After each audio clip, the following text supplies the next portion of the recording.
Und weil der Mensch ein Mensch ist, drum braucht er was zum Essen, bitte sehr. Es macht ihn ein Geschwätz nicht satt, das schafft kein Essen her. Rum links, 2, 3, rum links, 2, 3, wo dein Platz genossen ist. Weil ich ein in die Arbeit einheimst und weil du auch ein Arbeiter bist.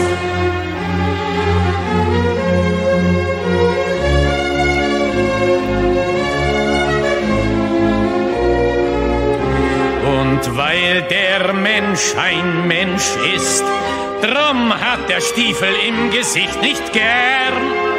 Er will unter sich keinen Sklaven sehen und über sich keinen Herrn. Drum links 2, 3, drum links 2, 3, wo dein Platz genossen ist. Weil ich ein in die Arbeiter einheimst und weil du auch ein Arbeiter bist.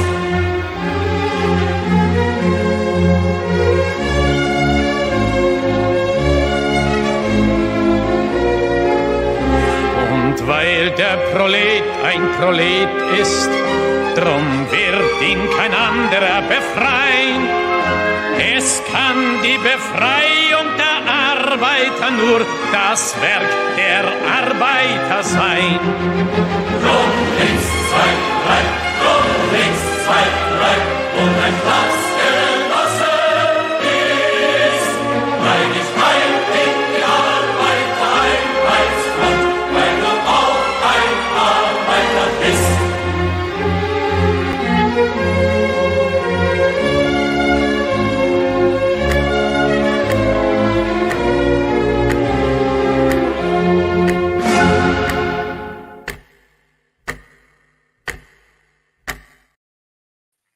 Здравствуйте, comrades. Welcome to Socialism Saturday. Socialism Saturday is when we watch the real far left, the most dystopian of the dystopian, the people pushing every single crazy idea into the world today. If you are wondering where critical race theory comes from and why your kids are learning it in schools, the people that we watch on Socialism Saturday are the ones that did that. If you're wondering why gender ideology is a thing all of a sudden and there are attacks on parental rights all over the country, those are the people we watch on Socialism Saturday. If you are wondering why there is a vice presidential candidate for the Green Party that's talking about the police being the same as the KKK, you guessed it. Those are the people we watch on Socialism Saturday. And I promise you, if you guys can just like sink into this stuff and take this adventure with me on the ride into the land of the real far left, the far left that none of the influencers are telling you about, the far left that libs of TikTok will never ever show you. And yeah, she knows about it. She just doesn't want to tell you about it. This is the stuff you're not going to see anywhere else. And we are going to be continuing this week with our jaunt into the Denver Communists. Because last week we watched a bunch of content on the Denver Communist YouTube channel, and it was honestly pretty great. They said the quiet part out loud over and over and over and over again. And they have so much content. And it's like relatively new content. And the Denver Communists are the Denver Communists are probably one of the more activist revolutionary groups that I've come across. They're part of something called the Firebrain Collective. They're working with the Boston Revolutionary Socialists, the Seattle Revolutionary Socialists. They had a huge contingent at the Socialism 2023 conference. They've got some great t-shirts. Let me tell you what, I actually went out of my way specifically to take a picture of the Denver Communist t-shirts because they were that fucking cool, man. Like, I want one of those Denver Communist t-shirts, and I'm not even joking about that. So this is a group that we want to pay attention to because this is a group that has active and passionate members of the far left that are actually pushing these ideas into the world. And if you guys think that there's any coincidence that Colorado is becoming totally and completely socialist, I'm going to offer to you that I don't actually think it's a coincidence at all that Colorado is becoming totally and completely socialist, because they're one of the places that have groups like the Denver Communists. Seattle is one of the places that has the Seattle Revolutionary Socialists. Coming up in a couple of weeks, we're going to be starting a new month of Red May. If you were not here for Red May last year, Red May is the best, because Red May is when the Revolutionary Socialists in Seattle, for an entire month, just like produce a plethora of live socialist content for us. Philip, who is the leader of Red May, he graduated from Columbia, of course. Philip especially loves it when I stream snipe them live. He loves it. Last time at the beginning of Red May of last year, we stream sniped them live when they were talking about socialist movies or something. And Philip was so happy that we were stream sniping him that he threatened to give me a copyright strike. And then I reminded Philip that as a communist, he is not supposed to believe in intellectual property. And so giving me a copyright strike would go against his entire ideology. And I won. Philip remembered that he doesn't believe in intellectual property, and I didn't get a copyright strike for it. So we're going to be back because Red May's awesome. Red May's the best. Anyway, getting a little ahead of ourselves. I don't really know what we're going to be watching tonight. We're going to be playing this by ear, but they just launched a new video yesterday. The party's over. The crisis of left electoralism. I would kind of like to watch that.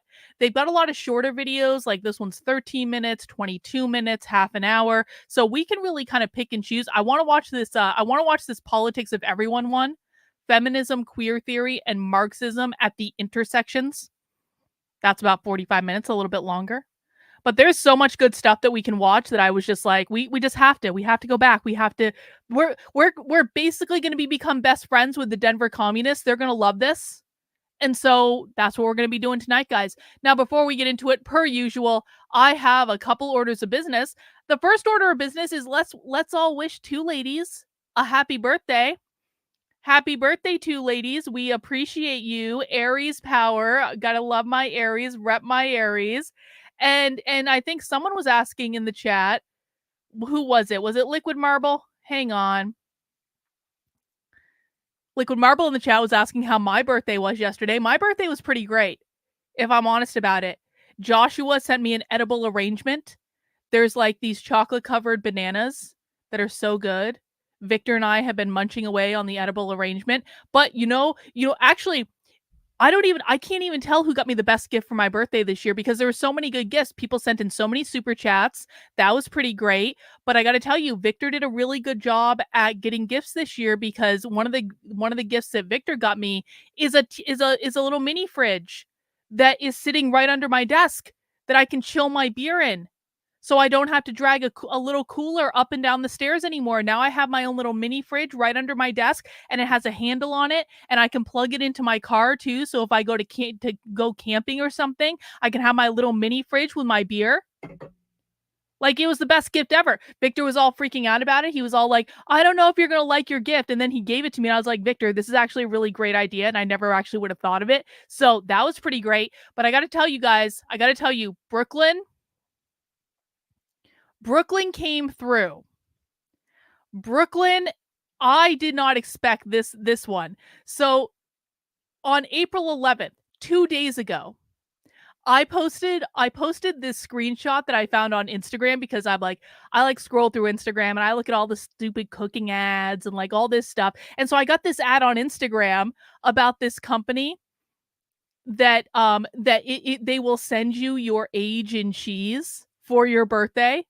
And I was like, I posted this on Twitter like the day before my birthday, and I said, one of you had better be sending me my age in cheese. Otherwise, every single one of you has failed me. And I was joking. Obviously, I was joking. I didn't actually expect someone to send me my age in cheese. But Brooklyn did. Brooklyn effing sent me my age in cheese. And I was like, oh. And let me tell you what, too. Victor and I have been munching on this charcuterie platter today. It's got cheese. It's got like sausages. It's got nuts. It's got the fig stuff. It's got like all the best stuff. And it's so good. It's so good. And of course, my age is 29. Brooklyn even got that correct. So it's like, I mean, shout out to Brooklyn. What would I do without her? She is the best. So the birthday went good. I'm happy about that. But now we're moving on. Couple other orders of business before we get started. Number one, please make sure you are subscribed to my Substack, which is Carlyn, KARLYN.substack.com. If you still want to give me the birthday gift of signing up as a member of my Substack for $8 a month, $80 a year, you can totally still do that. You can also make one-time gifts, all that good stuff. But of course, please make sure you are signed up for free, if nothing else, because then you'll get my email updates. You'll get clips that I post on Substack that my YouTube is massively shadow banned. And so I post them on Substack and people actually watch them. Who would have thunk it? Anyway, you can head over there and sign up. While you're there, you definitely want to check out this post I did recently. We just the other day did a deep dive into this thing called Towards the Queerest Insurrection by something called the Mary Nardini Gang. The Mary Nardini Gang is a group of queer anarchists that purposefully commit crime because they're queer anarchists and they want to destabilize all of society. And I think that we landed on the manifesto document that is driving the behavior of queer Marxists in the world today. It was written in like 2008 or something like that. It wasn't written that long ago. So I'm not saying that this is the first document to ever address queer theory, because it's not. But we've watched an awful lot of queer Marxism on this channel. And after we listened to this document, it seems to me as though an awful lot of queer Marxists that are existing in the world today and pushing queer theory and queer ideology and gender ideology and attacks on parental rights, et cetera, et cetera, et cetera, they all seem to be quoting the Mary Nardini Gang, even if they're not saying they're quoting the Mary Nardini Gang, although some of them do say they're quoting the Mary Nardini Gang. So I think we may have found the origin point of the writing that has influenced the most radical queer Marxists operating in the world today. I'm not saying they're not influenced by other things too, but it was uncanny. And for people who've been watching my content, my socialism content for a while, it's like we were listening to this and we were like, this is everything. This is everything all in one place. And there are some places that are specifically referencing the Mary Nardini Gang. And so I think we found it, guys. There's some other writings from the Mary Nardini Gang that I want to look into. And I think this is going to be a really important rabbit hole for us to go down. So I would encourage everyone, if you missed the stream, you can actually find a link to it in this post, but you can also watch some of the most important clips where they're describing different queer Marxist attributes. And it's relatively easy to listen to. And so I definitely encourage everyone to check that out. Guess who has never covered the Mary Nardini Gang? By the way, fun fact. Does anyone want to guess which expert in queer theory has never covered the Mary Nardini Gang? And by the way, the Mary Nardini Gang first got mentioned on my channel like 10 months ago. So this was not the first time we mentioned the Mary Nardini Gang. It was just the first deep dive we did into it. Which prolific expert in queer theory has never ever mentioned in any of his work, in any of his podcasts at all, the Mary Nardini Gang or any of their writings? Oh, would that be James? James is the world expert in queer theory, though, guys. James is going to save us all. He's going to save us all. James knows everything. Oh, and Logan Lansing, too. Yup. Logan doesn't even know this shit exists. Yup. Uh-huh. Yup. They're too busy talking about the Gnostic sex cult. Dragontail says, happy belated birthday, cult leader, our pseudo-Gnostic sex cult debunker, or pseudo-Gnostic sex cult debunker. There we go. If I do one thing, I will rag on this Gnostic sex cult theory until everyone fucking gets it. All right? Until everyone gets it.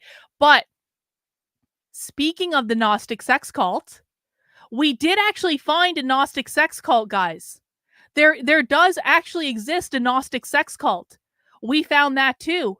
And guess what? Tomorrow at 8 p.m. Eastern time, everyone's going to get the chance to interact with the Gnostic sex cult because tomorrow is movie.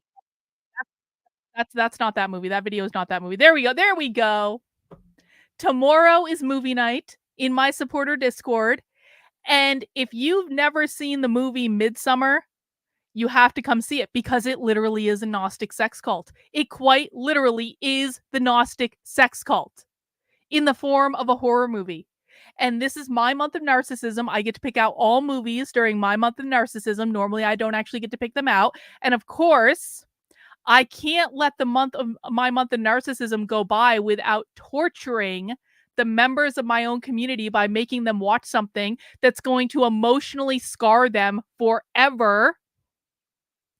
So if you've never seen Midsummer, can I suggest that you come to movie night tomorrow in my supporter Discord at 8 p.m. Eastern time. You bring some alcohol or some weed or whatever floats your boat.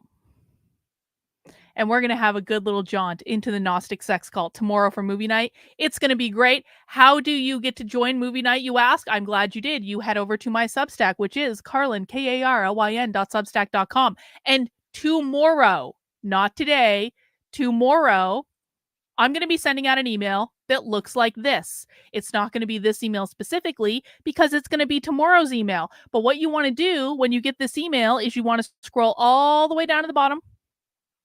And underneath this red box down at the bottom, you are going to find links to our 2 community Zooms that we do every single week on Monday and Wednesday. You are going to find links to get 10% off in the Unwoke art store. And you are also going to find a link to join my supporter Discord so you can come and join us for movie night tomorrow and all future movie nights too. After Midsummer, we're watching The East the following week. And then we're doing a double feature of Hunger Games 1 and 2. That's going to be pretty rad. We always have great movie trivia. There's music that goes along with it. We have good discussion around movie night. So I definitely want to recommend everyone get into the supporter Discord if you have not already. Come and join us. It's super chill. I have the best community on the internet. No assholes allowed. And we can all just relax and enjoy each other as we are surrounded by insanity. I also want to show people too. I'm going to give you everyone, this is like a little preview into my Discord, okay? I don't normally do this. No, I don't think I've ever shown my supporter Discord actually like on my screen before, but this is my supporter Discord. And one of the things that's been going on in my supporter Discord that I want to make sure people know is we have some members that are working on an awesome project all around creating propaganda. And I'm going to be putting this up on the Substack, but this is if you become a supporter of my work and you get access to the Discord, this is one of the okay, bot just had to message me on the Discord just to pop up on my screen. I see you, bot. Okay, whatever. This is one of the things that you can come and work on, and it's being led by Honest Dog and Gala. Oh shit, I didn't mean to do that. Ah! Let me stop share. I don't know. I didn't mean to reload. Hang on. I don't want you to see something you're not supposed to see. Hang on. Not that there's not like anything top secret in there or anything. I just I wanted to make sure you didn't see something you weren't supposed to see. Hang on. I didn't mean to reload. There it is. Okay. So check this out. Check out this kick-ass zine propaganda that they've been making in my Discord. And what this is you guys can like print this stuff out. It's got QR codes to different posts in my Substack. You can distribute them around your towns. You can bring them to coffee shops. You can like make stickers out of them. We're going to be look at this. This is awesome. This is the 4 goals of the woke left. I'm going to be putting this on some merch that people can buy. It's just really, really cool, man. They're doing a great job. I mean, that's not even like all of it. There's just been some great work going on. Look at this. So when socialists are creating propaganda, they do things called zines, right? Zines are basically kind of like handmade propaganda, and socialists did not invent zines. Zines came out of like the punk rock community, and what we're doing is we are reappropriating. We are appropriating or reclaiming zines to be used as like a counterculture thing. And what we want to do is we want to get people to print this stuff out, bring them to coffee shops in your town, like bring them to bookstores in your town, stuff like that. Leave them out so people can find them, hand them out. We can do all sorts of cool stuff with this, guys. It's going to be rad. This is going to be one of those things where this stuff hopefully is just going to start popping up everywhere. Like, look at this. I don't know, man. This is totally my thing. I don't know how many people actually get this, but this is like my thing. I totally vibe with this stuff. I think that Honest Dog and Gayla have been doing just a great job, and I want everyone to get involved with this, and they can teach you how to do this. I know this looks complicated because Honest Dog is just like a super, super, super talented artist, but like she can teach you how to do this stuff. And so if you want to make some of these things and contribute and just like get your own ideas out there and be creative, I would definitely encourage everyone to join. I'm going to be posting them on the Substack expeditiously, so you can download them from there. Hopefully later on tonight, if not tomorrow. I was hoping to get it up before the stream, but I just didn't. I mean, some people are using AI. Honest Dog is doing like a collaging thing, and one of the things that they're doing here, I'll show you. One of the things that they're doing, and I hope that Honest Dog doesn't mind me showing this stuff, but I want to entice people to join. I want to entice people to join the Discord. Is Honest Dog is doing a great job of like putting all of these images out there as like inspiration and stuff like that. Now my phone's ringing. Oh my God. Don't these people know I'm streaming? Why are they calling me when I'm streaming? That's so rude. So rude. Anyway, you can use all these images. You can collage them together. It's just like so cool. And people can brainstorm. People can be creative. I encourage, you guys know, I encourage the use of AI art. I think AI art is awesome. I think the more people that use AI art to like push back against the system, I think that's a really good idea. So do whatever you want to do. Like just be creative. Yeah, it's a little esoteric, a little bit, but it's cool, right? It gets people's attention, and it gives us something that we can print out and use in the real world. And I really do believe that like doing stuff in the real world is actually like doing this stuff online is not going to change anyone's mind. But if we can create like this cool propaganda that like it looks edgy, that's how you create counterculture movements, guys. I'm not suggesting that I'm going to be like the queen of the counterculture or anything. That's never something I wanted, but I think it's cool. And so we're going to be doing more of that. And I definitely want to invite anyone to join. And remember, how you get access to that is pay attention when I send out the Unwoke Roundup email tomorrow out of my Substack. And this will direct you to join the Discord, and you can come and join us. All right. So that's all I have for announcements. One more thing before we get started, which is, of course, I do have to go over the rules or the guidelines, such as it is. Guys, to make sure to mount the like button for me, make sure you are subscribed on whatever platform you're watching on. And if anyone here is new to Socialism Saturday, please let us know that you're new. And the reason I ask that people let us know if you are new to Socialism Saturday is that Socialism Saturday can be a bit overwhelming when you're new. And so we want to make sure we're helping you along. And I want to make sure everyone's on the same page with what we're doing, because this is not like a normal stream on the internet when, excuse me, when you walk into Socialism Saturday, you have to treat this like a class. You are walking into a class.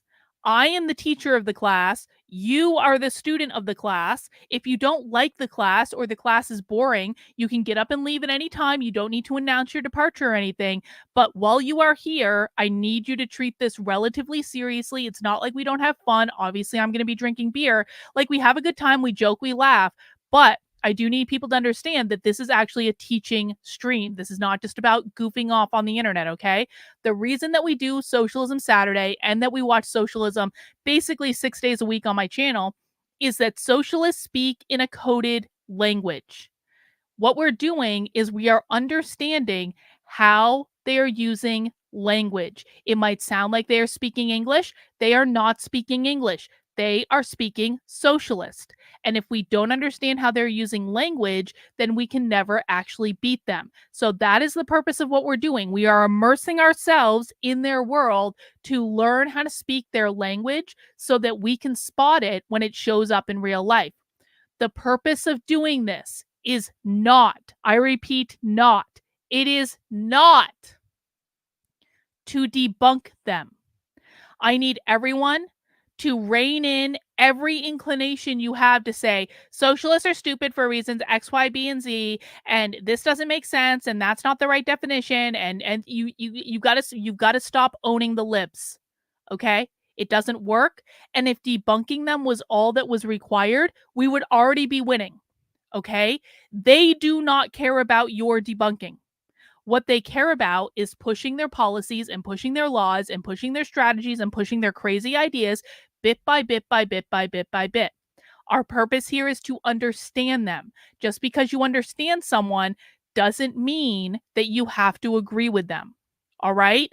Number 3, if you have questions, I want to make sure that you are asking those questions. Even if it seems like a dumb question for you because you're relatively new, that's okay, bro. All of us were new at some point. I had to learn this stuff live on the internet. My audience learned this stuff live on the internet. We didn't have people teaching us. We had to learn through trial and error, just watching a lot of socialist stuff. And that's how it goes. We had questions and we had to figure it out on their own. Now we figured it out and we want to teach it to you, but we can't teach you if you're not asking questions, okay? So if you're confused at any point, please let us know. Either I will answer the question or the chat will answer the question. I can see the chats on Rumble, on YouTube, and on X.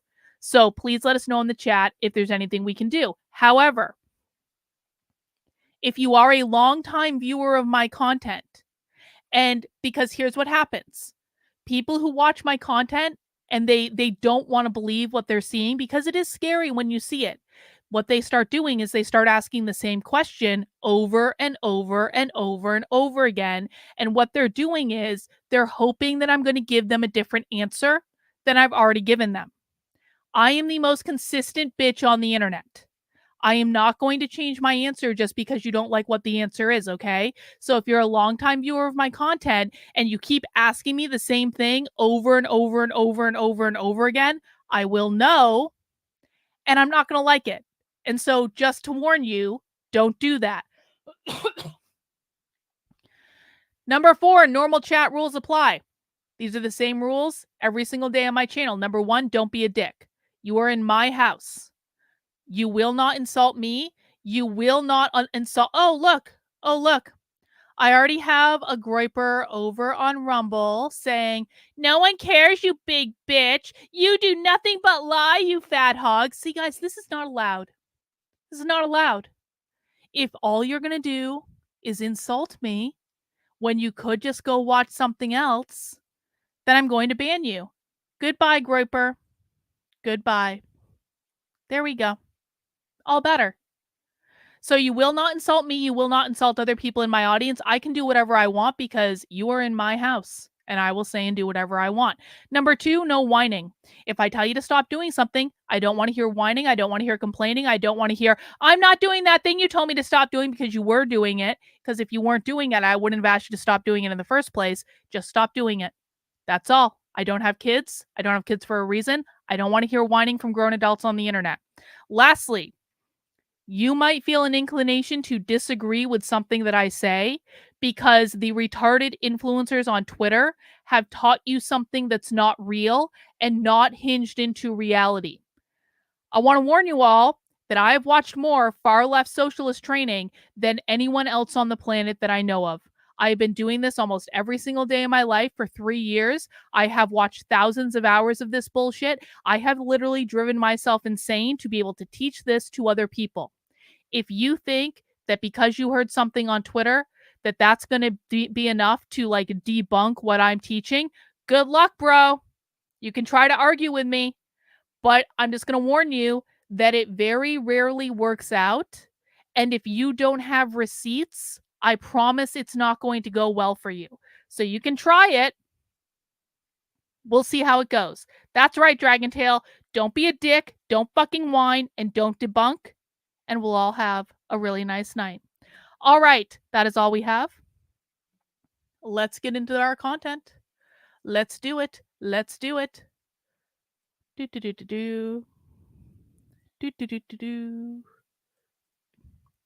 We are working our way through the content of the Denver Communists. Now, I would kind of like to see this video they posted just yesterday. Let's start with this one. The parties. Oh, actually, let me do this. We'll pull that up in a new tab. Hang on, Denver communists. Don't start yet. Hang on, hang on.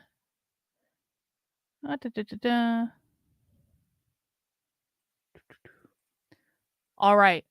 Let's start with this video.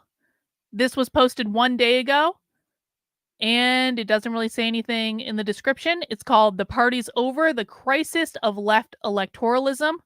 Let's get this party started, guys.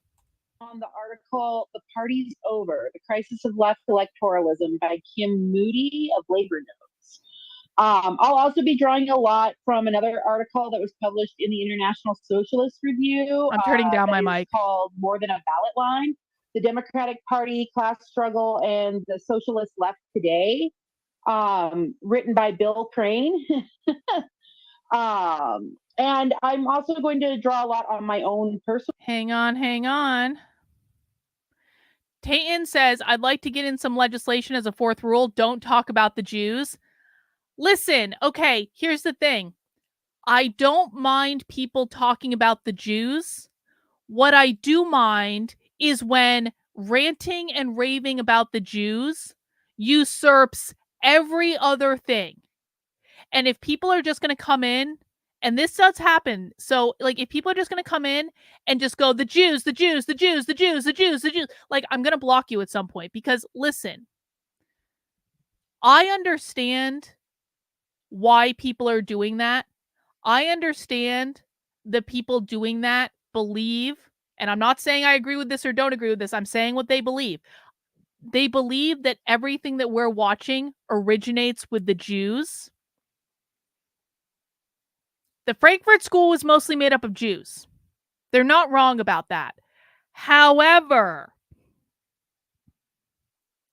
that doesn't mean that we are going to ignore what is going on in the real world today based on real socialist activists, most of whom are not Jewish, in order to placate the rantings of the people who are obsessed with the Jews. So I don't mind people bringing it up. I don't mind people asking questions. I actually think it's an interesting conversation to have, but we're not going to let it take over everything that we're doing. And if people can't wrap their heads around that and they just want to whine and complain about the Jews, they can go somewhere else and do it, is all I'm saying. So, anyway. Sith over on Rumble says, "Carlin is based about letting people vent about Israel fucking around in U.S. politics, but the focus here is," yeah, that's exactly right. The focus here is Marxism. The focus here is real socialist activists. That's what we're doing, guys. I just need people to focus. That's it. That's it. Personal experience as somebody who spent a lot of years very deeply involved in local democratic electoralism here in Colorado. So, with the rise of many left-leaning prominent politicians like Bernie Sanders and the Squad, there's been a lot of discussion about how useful elections are for socialist organizing and what might be the best way to use that tool. Tonight, I will be arguing that they are not super useful, and whatever use they may have had is dwindling as the infrastructure progressive Dems have built seems to be imploding right now. All while Democratic voters are losing confidence and enthusiasm for the Democratic Party and our system of government as a whole. So in his article, Moody lays out a very convincing case for this. He details how organizations that exist to help get left-leaning Democrats elected, things like the Justice Dems, Emily's List, Our Revolution, they are kind of hemorrhaging money right now. They've got big financial problems. They're not able to raise the kind of money they once were. They are laying off staff like crazy. They're working with fewer and fewer campaigns. Cat's going crazy in the background here. Sorry. And they're straight up refusing to work with any campaigns that are running against incumbents. Those races are just too hard and expensive to win, and they've got to conserve their dwindling resources.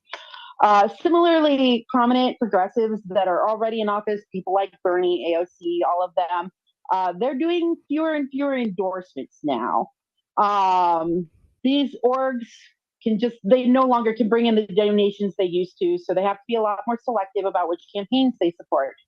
Meanwhile, more conservative Democratic candidates and organizations are not struggling to the same degree. This should be highly concerning for any socialist who thinks we could change things if only we can elect enough left-leaning Democrats. Moody details the specific numbers surrounding all of this very well in his article. So if you haven't read it, I highly recommend you go back and look at it if you want the stats. For now, I'm not super interested in regurgitating all the information he already laid out. Instead, I'd kind of like to talk about the why of all of this. Why do progressive Dems and the orgs that support them, why are they having such a hard time raising the money that they need? Why do we need money at all to win elections? And why aren't voters excited about progressive and left-leaning campaigns anymore? So when I talk about this with friends and neighbors and just regular people in my everyday life, which I do a lot, what always comes up with them is, would it help to get money out of politics? Would that solve the issue? And the answer to that is kind of complicated. Money absolutely plays a major role in why it's difficult for left-leaning candidates to win elections, and Moody really focuses on this a lot in his article. It probably is the biggest obstacle for left-leaning politicians to get past. Money is how you get voters to know you exist and learn what you stand for. It's how you get your message in front of voters' eyes. And if you don't have it, most voters are never going to. Hang on. So Yasmin says, when are we watching Hitler? Liquid Marble says next week. Stevie said, okay, so hang on. Yes, obviously Hitler is the most evil person that has ever lived. I'm not saying Hitler is good. So next week on 420, and they picked the date, I didn't. We are going to have 2 members of the Revolutionary Communists of America join us for a real live Socialism Saturday. So next week, we're doing an interview with real communists, and they're going to answer our questions, and we're all going to be cordial, and we're all going to treat them well. And I just thought it was kind of funny. It was Hitler's birthday. But I was also thinking that, we watch socialists, and we listen to what socialists say. I was kind of thinking about maybe doing a separate stream to watch Hitler speeches on Hitler's birthday, just for historical reference, because there are all these speeches out there that have now been translated into English through AI, and I just thought it'd be kind of like an interesting activity to just watch them. Obviously Hitler is the worst person that ever lived, but we should probably learn from that. And in order to learn from that, we should probably listen to what Hitler actually said. So it's just an idea. I don't know if I'm going to get in trouble for it or anything. I'm not saying Hitler was good. I'm not saying I'm not saying that. I'm just saying I watch socialists all the time. And I want to know, Hitler was a socialist. He was a National Socialist. I'm just saying.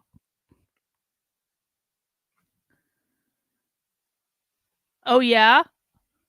See, we got our communist friend who's looking forward to Real Socialism Saturday next week. Yeah, it's going to be great. Know you exist. Moody points out very correctly that while there's an idea that you don't need big money to win an election, the fact of the matter is that the candidate with the most money wins 90% of the time. Unfortunately, left-leaning candidates have a much harder time. When we watch Hitler speeches, I'm going to make a banner across the bottom of the screen that says, Hitler was bad. He was the most evil man that ever lived. Watching his speeches is not an endorsement of Hitler. I'm going to do some sort of absurd banner like that, where it's like, you assholes, you better not fuck with me over watching a historical speech. Anyway. Raising large sums of money for campaigns than their conservative Democrat and Republican opponents do. This is because of the class interests of the big dollar donors. The capitalist class is not motivated to change the current system, especially not changes that result in giving more power to working class people. So they're going to invest in candidates who will either maintain the status quo or make it more favorable to them. They will invest in the most conservative candidate they believe has a shot of getting elected. And sometimes that's a Republican, sometimes it's a Democrat. It just kind of depends on the race, right? And I could talk about this for hours. I was saying before the meeting started that I had originally written just pages and pages of stuff.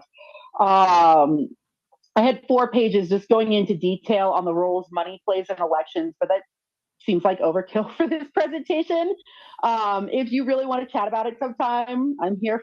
Hang on. Tayton says, can we shake up the Marxist spear and really pressure the queer Marxism on the U.S.?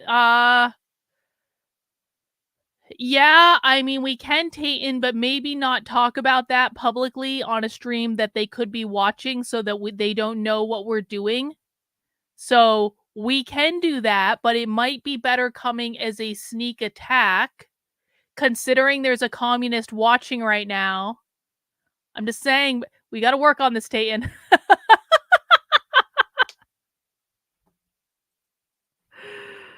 For it, but you will get an earful, so be prepared for that.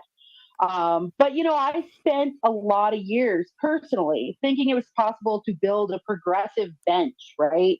And that we could focus on these local offices, and one day all of the ghouls up in higher office are going to die, right? Like, I guess they could retire, but probably death is going to be what takes them out of office. And when that day comes, if we have this left-leaning bench, then we're going to have all these great candidates and they'll finally make the change that we need. It was only after several years of watching how the sausage gets made and participating in making the sausage a little bit myself that I kind of started to realize how futile all of it is. We are never going to elect enough left-leaning politicians to make meaningful change. The system we have just won't allow it, no matter how. So I just want to emphasize this. Don't be fooled by the fact that the revolutionary communists just started a political party. Because I'm pretty sure that next week when we talk to the revolutionary communists, they're going to say exactly and precisely what the Denver communists are saying here, which is, we can't get elected. So why are they starting a political party? The political party is not about running politicians. It is about giving people something to join. And what they're doing with that political party is going to be about trying to gain institutional power to overthrow the system.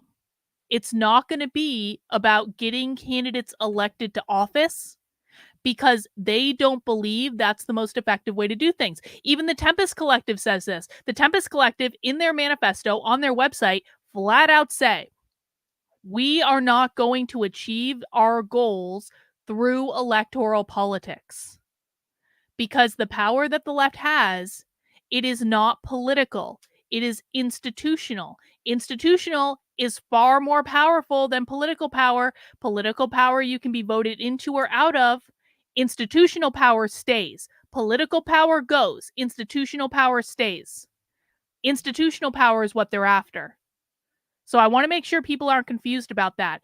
Just because we're talking about political parties doesn't mean they're planning on getting political candidates elected, because they do not think that that is the best way for them to advance their ideas. Does everyone understand? Let me know. Popular these ideas are with average people.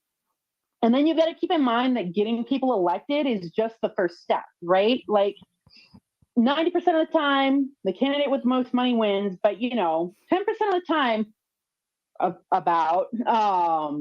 we do get left-leaning candidates in, but once they're there, they have to actually govern. And that presents an entirely new set of challenges. Any progressive Democrat elected will have to work with other electeds to get anything done while in office, and most of the other electeds they're working with will be vastly more conservative than they are. In order to accomplish city policy goals, they'll have to convince their peers or compromise with them on various issues, and do all of this within a system that is designed to resist and minimize any change to how it functions. The fact of the matter is that left-leaning politicians who stay true to their values tend to be ineffective and they don't get a whole lot done. Those who compromise are rewarded with better fundraising opportunities in their next campaign, and this is why success in politics tends to be inherently de-radicalizing. We should not be surprised then to see a lot. Success in politics tends to be anti-de-radicalizing. What that means is, even if they do, like with AOC and Bernie Sanders, communists do not believe that AOC and Bernie Sanders are left-leaning enough. They believe that AOC and Bernie Sanders have betrayed them to capitulate to capitalism. And the reason they believe that is they believe that as soon as they got elected to office, they were de-radicalized. Radicalization, calling someone a radical in this context, means they're a revolutionary socialist. They believe that getting elected to office makes people backtrack from being a revolutionary socialist and capitulate to capitalism. They become part of the swamp. Exactly. Lack of enthusiasm from Democratic voters after years of watching the candidates they were once excited about either sell out or accomplish nothing. Moody covers this too, and again, I want to encourage you all to go back and read the original article if you have it, because he details the many surveys that showed that Democratic voters are just not feeling great about their party. At best, they feel unenthusiastic, and at worst, they feel straight up disappointed and angry. And this isn't because left-leaning and progressive ideas are unpopular, because we know that they are. Surveys also tell us that all the time. And it's also certainly not because we've tried these policies and they didn't work, right? Like they haven't been tried at all.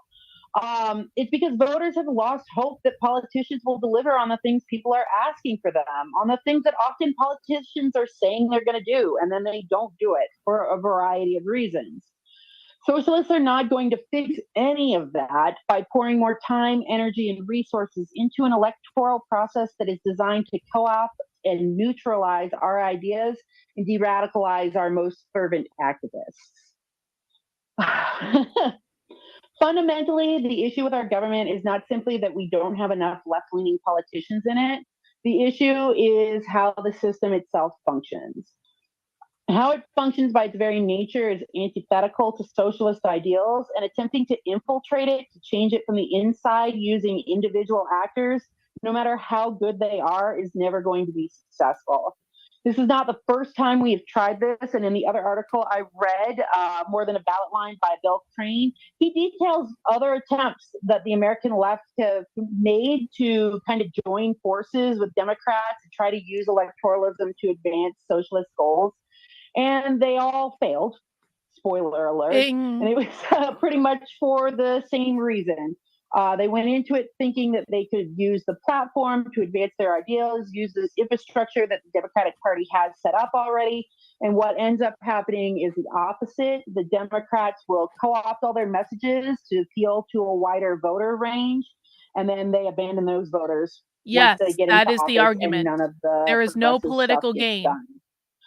So I know, like, all the time when I'm having these conversations with people, the response is like, what's the alternative? There's nothing else we could do. What are you saying? We should just do nothing and give up. And obviously, I hope everyone here knows that's not the case at all. Both Moody and Crane discuss the importance of building mass movements outside of electoralism. And I think they're right about that. However, it's my experience that most people hear that and they don't really understand what it means. Isn't that what elections are? Aren't elections just a matter? Stevie says, she said the American left joined forces with the Democrats as if she doesn't consider the Democrats to be on the left. Stevie, she doesn't consider the Democrats to be on the left. You should know this, bro. You've watched enough of my content to know this. Socialists do not believe that Democrats are on the left. Socialists do not believe that progressives are on the left. Socialists do not believe that liberals are on the left. They don't believe any of them are on the left. The only people who believe that Democrats and progressives and liberals are the same as socialists are conservatives. In fact, we watched multiple videos on this channel in which the socialists themselves literally say those stupid conservatives think Democrats are on the left. Socialists laugh at people who think that Democrats are on the left. They call them neoliberals. They think that Democrats, progressives, etc., are too close to capitalism. Oh, you're reinforcing I was right? Well, that's okay then. That's a different story. Fine. Well, I'm glad to hear that, though, because I wasn't sure. And you've been around a long time, so I was going to be really disturbed if you didn't grok that they all think that they're capitalists.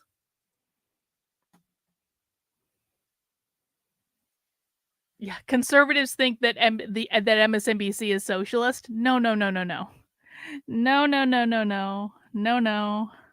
Movement to get people into office, and sort of, right? An election campaign certainly can be a movement, but more often than not, it's closer to a marketing campaign. Its goal is always just getting a candidate to win, and it ends the minute the election is over, whether the candidate wins or loses, right? It does nothing to ensure that any policy is enacted once a candidate is elected. And to me, I think the most troubling thing is that movements centered around electoral campaigns are kind of individualistic, and they divide us. So if you look at Bernie Sanders' campaign when he ran for president, right? People were really drawn to it because it felt exciting and hopeful, and everybody felt like they were part of this movement, right? But you can't do that with every individual candidate in every race in this country, because there are thousands of candidates, right? And people only have the capacity to be an active member of so many movements. So if every candidate is their own movement, most of those movements are not going to take off, especially at the bottom. In a lot of the way, these movements around elections are kind of a pyramid scheme where all the high-level races at the federal level steal all the resources, and there's no resources being left for the bench building that we are allegedly trying to do by getting leftists elected, right? The mass movement we needs to, and this is where things might fall apart a little bit here because I never finished a conclusion, but what we need is a movement that is focused on an issue. An issue doesn't go away until meaningful action has been taken on that issue, right? And it spans across, the locations where you live and who's running for office. It spans across time. We need to find issues that bring all of us together. So Moody, I know Moody in his article really focused on labor movements, which I think is great. Obviously, we're really supportive of labor movements, but they can get swept up in electoralism themselves. So we should be cautious about that. I know that Bill Crane talked a lot about like Black Lives Matter. Historically he talked about the anti-war movements in the 60s, and obviously the Palestine movements now. These are all things that continue no matter what happens in an election, right? We don't stop. The movement doesn't end until the issue is addressed. And those are the kinds of things that are more productive for socialists to focus on and to put their energy into as we're organizing the working class. All right. That finishes that one off. That really wasn't all that eventful. Let me get I just pulled some other stuff up that I want to watch. Next, I want to go to, actually, we probably should have watched this one first, but whatever, we can't go back. I want to watch this video called What is Socialism? No description. Let's see. Talking about what exactly socialism is. Just a quick overview here. There are 9 slides in this presentation.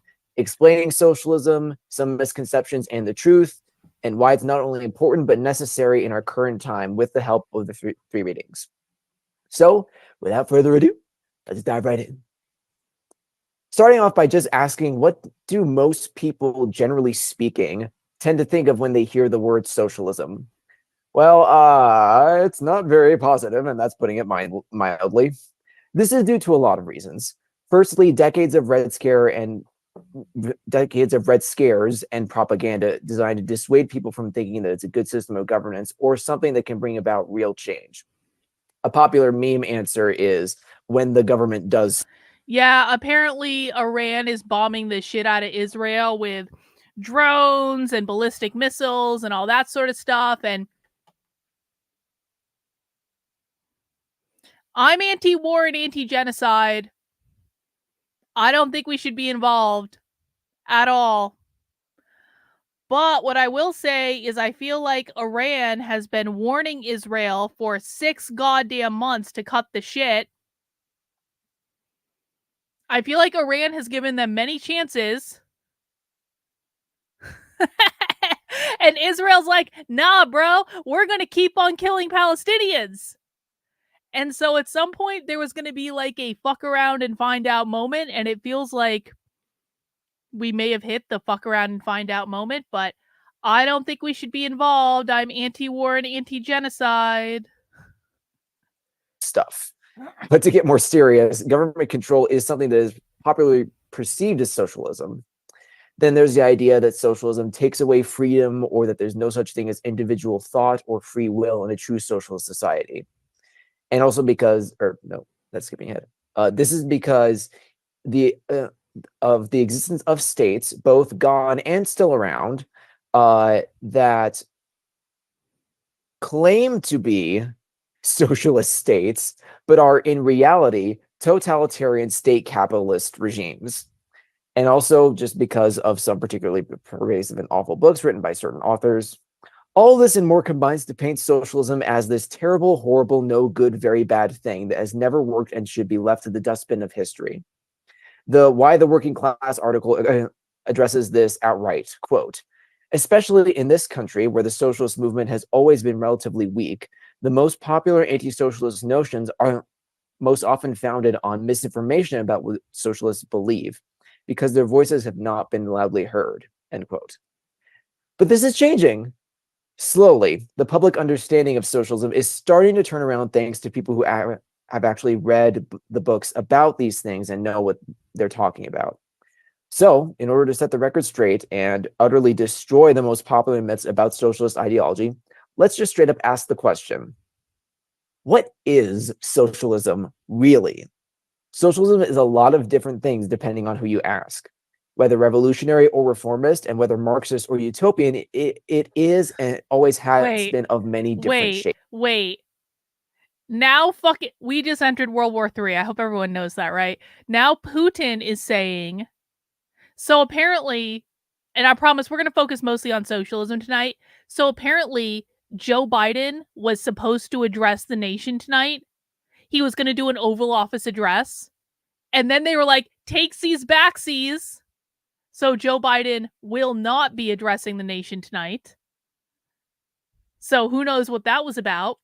But Vladimir Putin has now said that Russia will defend Iran if America gets involved.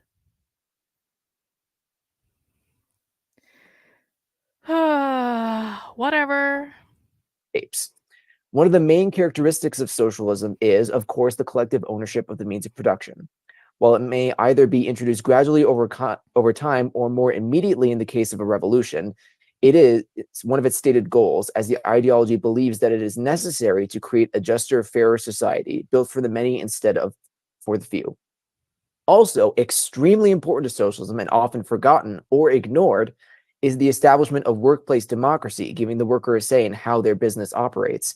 And it is often coupled with a greater than usual emphasis on political democracy, whether it be electoral or Soviet. As we'll come to see, however, the revolutionary way is really the only way to go, especially considering the conditions of our world today. So in order to understand why socialism is necessary now, We need to talk about the United States of America and the capitalist model it champions. Oh! The United States of America and the capitalist model it champions. The USA is the poster boy of the capitalist economic model.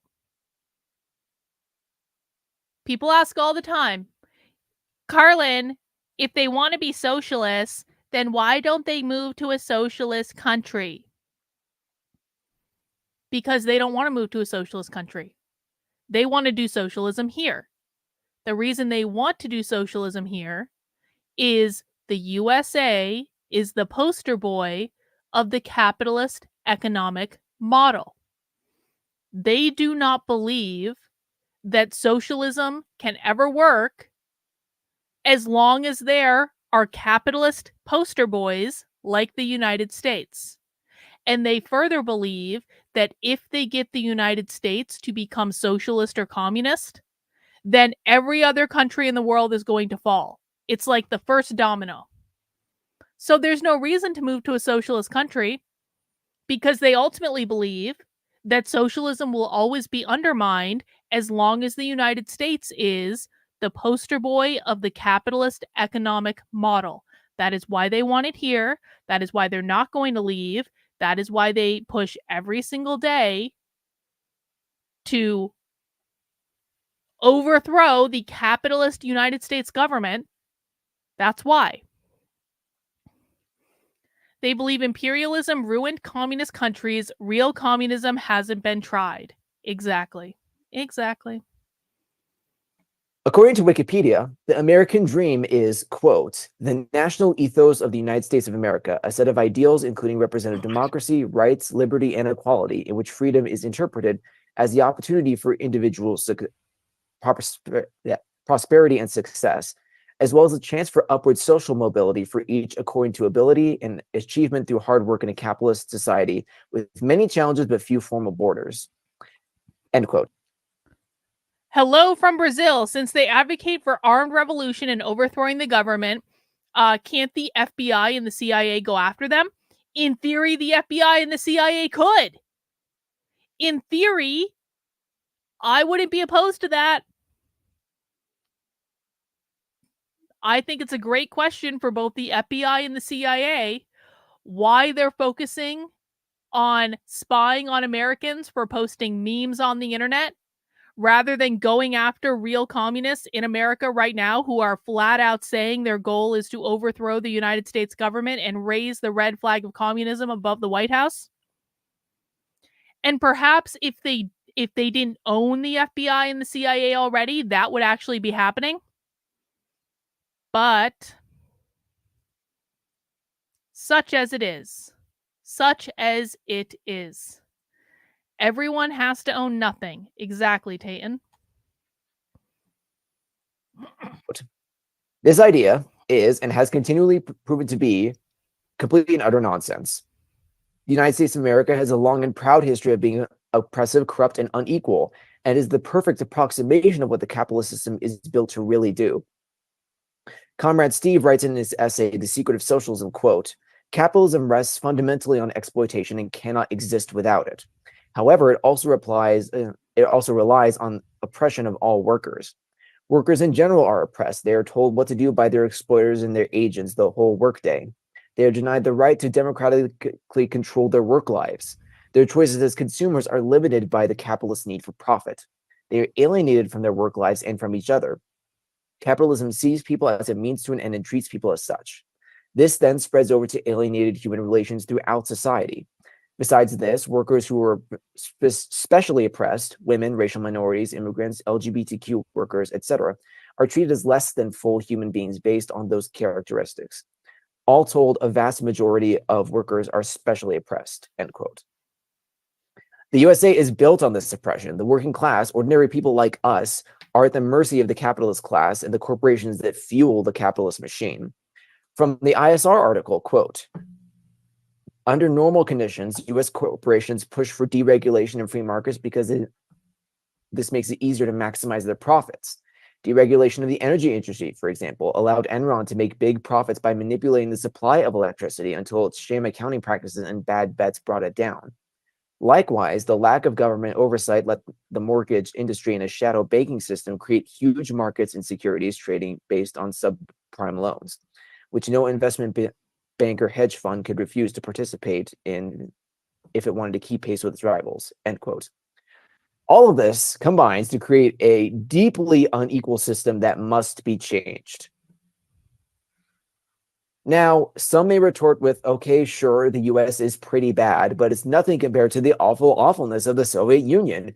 It also exploited people for the benefit of the state, but it was socialist, and therefore it bad. To that, the question arises, what the Soviet Union... Here's the part where they talk about hating Stalin and how Stalin effed everything up. ...had really socialism? Initially, it was. After the October Revolution and the establishment of the Union of Soviet Socialist Republics, they established a socialist economy and society. And for a time, things were pretty good. But crucially, a certain mustachioed man named Joseph Stalin took power after Lenin, who oversaw the creation of the council democracy that true socialism champions, died. Stalin then perverted the existing structure, took power away from the Council of Soviets, and bureaucratized the state, establishing state capitalism. In a state capitalist society like Stalin-era Soviet Union or modern-day China, another example, the state undertakes for-profit economic activities and the means of production are nationalized, but not in control of the working class. Comrade Steve writes in The Secret of Socialism, quote, "In the so-called socialist and communist societies, a new ruling class exploited the workers in order to compete with other capitalist states. They built military power and developed the economy to accumulate to have the basis for a strong military. Stalin started this process by leading a counter-revolution against the Russian workers' state in the 1920s. The later communist societies were all modeled on Stalin's. In all these states, not only exploitation, but oppression as well returned," end quote. This is important, maybe the most important thing to understand when we're talking about building a socialist society. Real socialism, Marxian socialism, is all about democratic control of the means of production through a council system much like that of Lenin's Soviet Union. Stalinism is not real socialism. Now, state intervention in and of itself is not a bad thing, especially when it involves enacting socialist reforms. When we look at the times that the US government has intervened in economic crises, we can see that they have done this. As the ISR article quotes, what have you taken out of this presentation so far? I'm asking you specifically. Whole darn show. Because if you're commenting on the presentation style more than the content of the presentation, I want to know why you're focusing more on the presentation style than on the content of the presentation. So maybe you could just give us a few of your key takeaways from this presentation so far. There've been a couple big ones that I already pointed out. Let us know. I'll wait here just a minute more just to see if you chat anything in.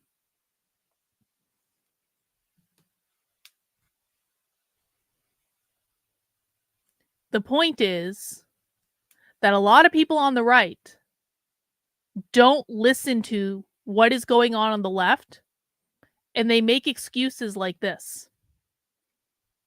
They make it, I just can't listen to them. The vocal fry, the mumbling, their haughty superiority.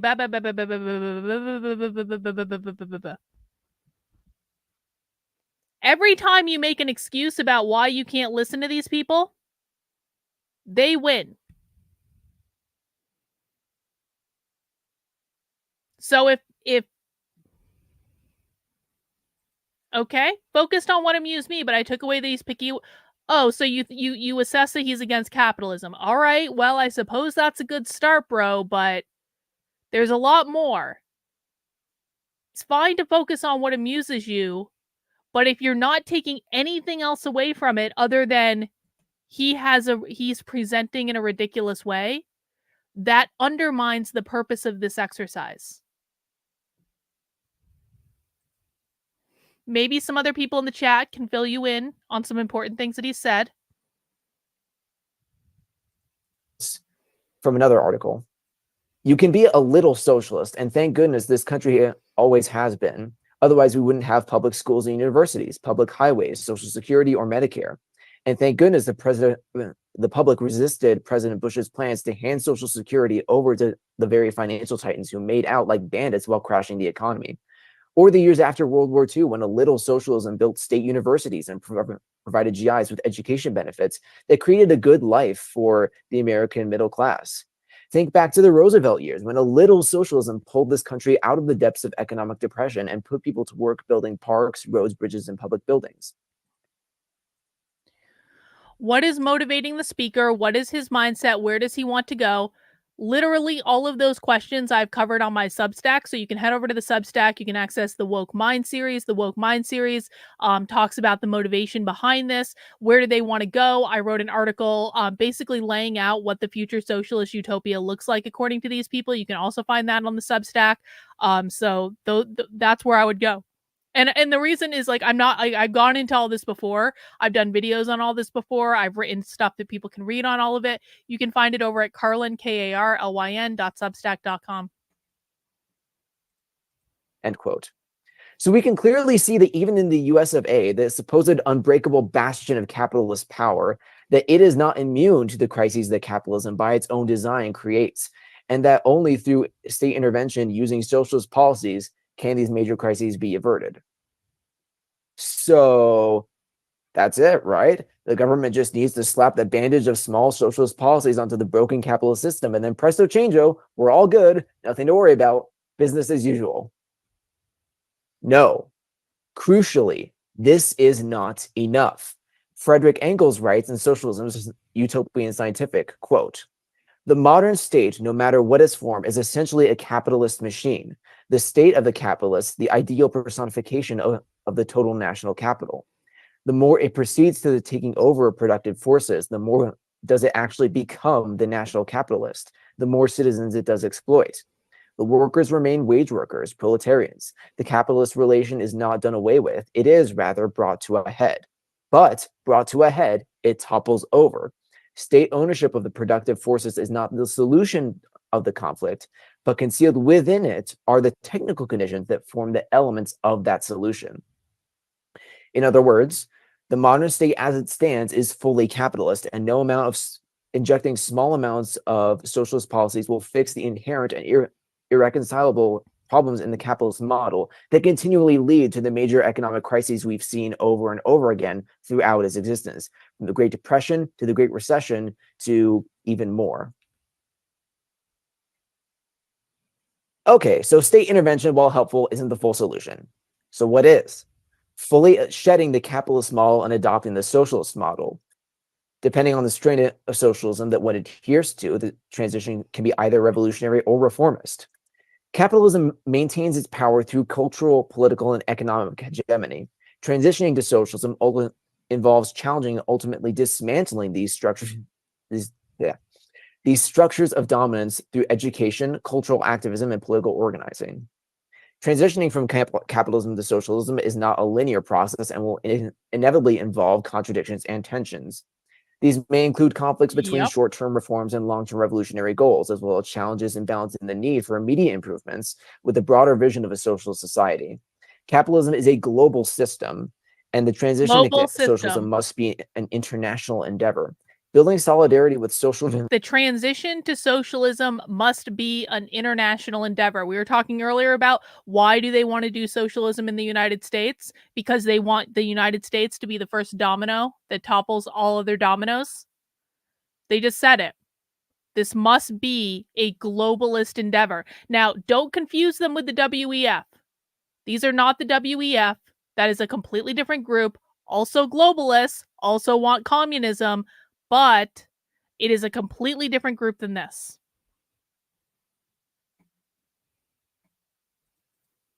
Socialist movements around the world and challenging imperialism and global capitalism are essential components of this transition. This is why aligning ourselves with, for instance, the Palestinian movement is so necessary.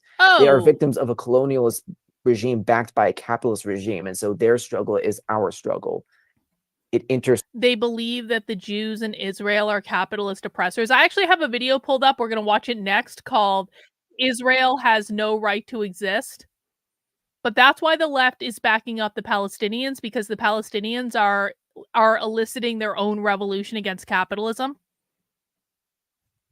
Sex. So why can't we just vote socialists into power and gradually transition slowly and easily? Why does it have to be revolution? Well, electoral politics are heavily influenced by corporate money and interests, especially in the USA. Wealthy individuals and corporations can use their financial resources to influence elections, lobby politicians, and shape public policy in their favor. This results in a political system that prioritizes the needs of the wealthy elite over those of the working class. Not to mention, the political ratchet effect prevents real change to more or left policies, the policies we need, and traps the liberal Democratic Party into, slowly caving to conservative and right-wing policies more and more. Then there's just voting for the right candidate, quote unquote. In the capitalist system, there is no right candidate. There is only the lesser of two evils.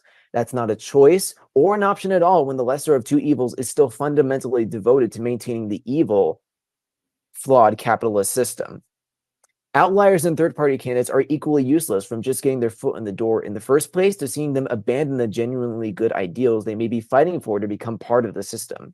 We don't even need to look back too far to see progressives who championing change and socialist ideas as part of their agenda drop them and align with the capitalist class. Bernie Sanders and Alexandria Ocasio-Cortez, two politicians who in some way helped catapult socialism back into the mainstream consciousness, are the two biggest examples, having been doing things from breaking strikes to siding with the colonial Israeli regime. They have fully divested from the policies that they championed, policies that got... What did I tell you in the previous video? Socialists do not like AOC and Bernie Sanders because they feel that AOC and Bernie Sanders betrayed them and capitulated to capitalism as soon as they got elected to office. Got them into the positions they have now, and they will not be the last. The exploitative two-party capitalist system that America depends on is uncrackable by those who wish to enact real change through socialism. And as established, socialism is necessary for all of us to not just build a new society, but to survive the times we're in now and the problems of our era. So what do we do? Look at that gun. The contradictions are sharpening. What's the this? writing on the wall is more... What's this? What's this? That looks like a gun.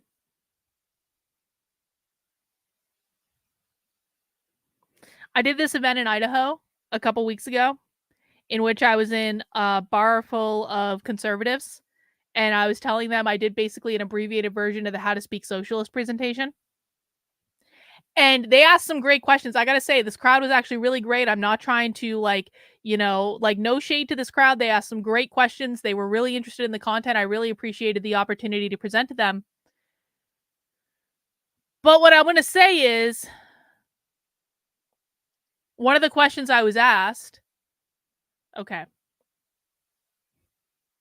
one of the questions I was asked was, well, you're saying they want a revolution, but do they even own guns? It's in their propaganda. There are rifles in the back. It's in their propaganda. Socialists own guns. Socialists, there are socialist gun clubs. Socialists train with guns. In Texas, socialists show up to protest with AR-15s. Conservatives are not the only ones with guns. The left has them too. We have watched socialist presentations in which they actively talked about arming themselves and training with guns. Visible than it's ever been. What? Organization, education, full-on mass militant revolution. As Karl Marx and Frederick Engels put it in the Communist Manifesto, quote, "The first step in the revolution by the working class is to raise the proletariat to the position of ruling class, to win the battle of democracy." The proletariat will use its political supremacy to wrest, by degree, all capital from the bourgeoisie, to centralize all instruments of production in the hands of the state, i.e., of the proletariat, organized as the ruling class, and to increase the total productive forces as rapidly as possible, end quote. We have the biggest challenge of all. The battle of democracy is not the battle of elections between the elephant man against the donkey man, but class warfare of the proletariat against the bourgeoisie. To seize the means of production and to build a new society ourselves, it has to be us, as the socialist worker article states, quote, "No other class has its hands so closely on the basic work without which the system grinds to a halt. Not a wheel can turn without them. No other class can precipitate a social crisis by the deliberate decision of its organized cadres, as in a large-scale strike. When the working class goes into battle, all of society is embroiled, for all depends on it. Every time Revolution. Join militant mass movements. Seize power. the working class stirs, the rest of society quivers," end quote. We need to learn about this stuff. We need to gather in groups like this one. We have to stand up, work together, and take to the streets to fight for a better world. The world is getting worse. Poverty, inequality, hatred, greed, ecological collapse, genocide, war, these are all things that are happening right now as we speak, and they all have the same cause: capitalism. Capitalism is speedrunning the extinction of humanity, and What? I'm sorry, what? Did he just say that the problem, like every problem in the world, is caused by capitalism? I just realized I didn't have the subtitles on, but I'm pretty sure that he just said that every problem in the world is caused by capitalism.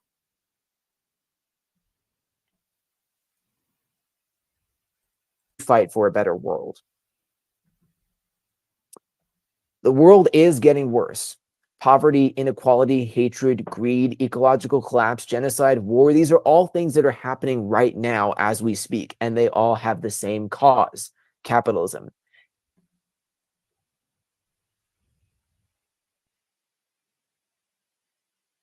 Why do socialists want to overthrow capitalism?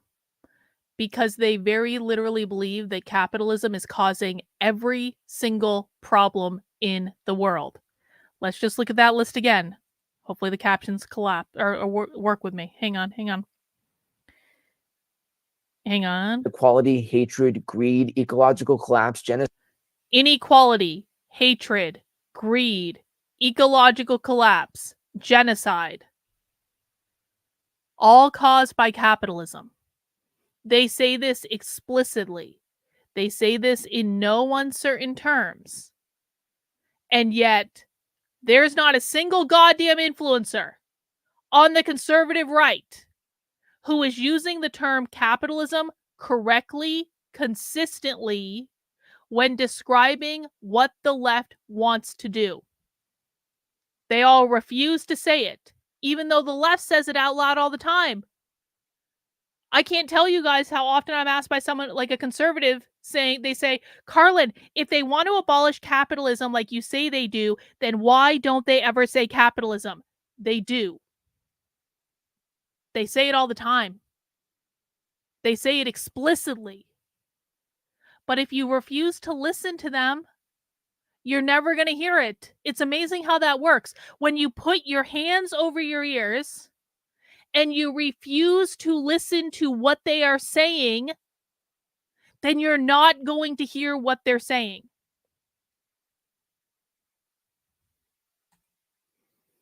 Breaking news, they are not mentally ill.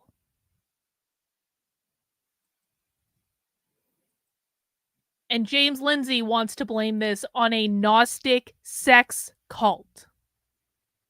And all the leading conservative influencers with the big platforms are backing up the Gnostic sex cult theory, lying to millions of people about what is going on.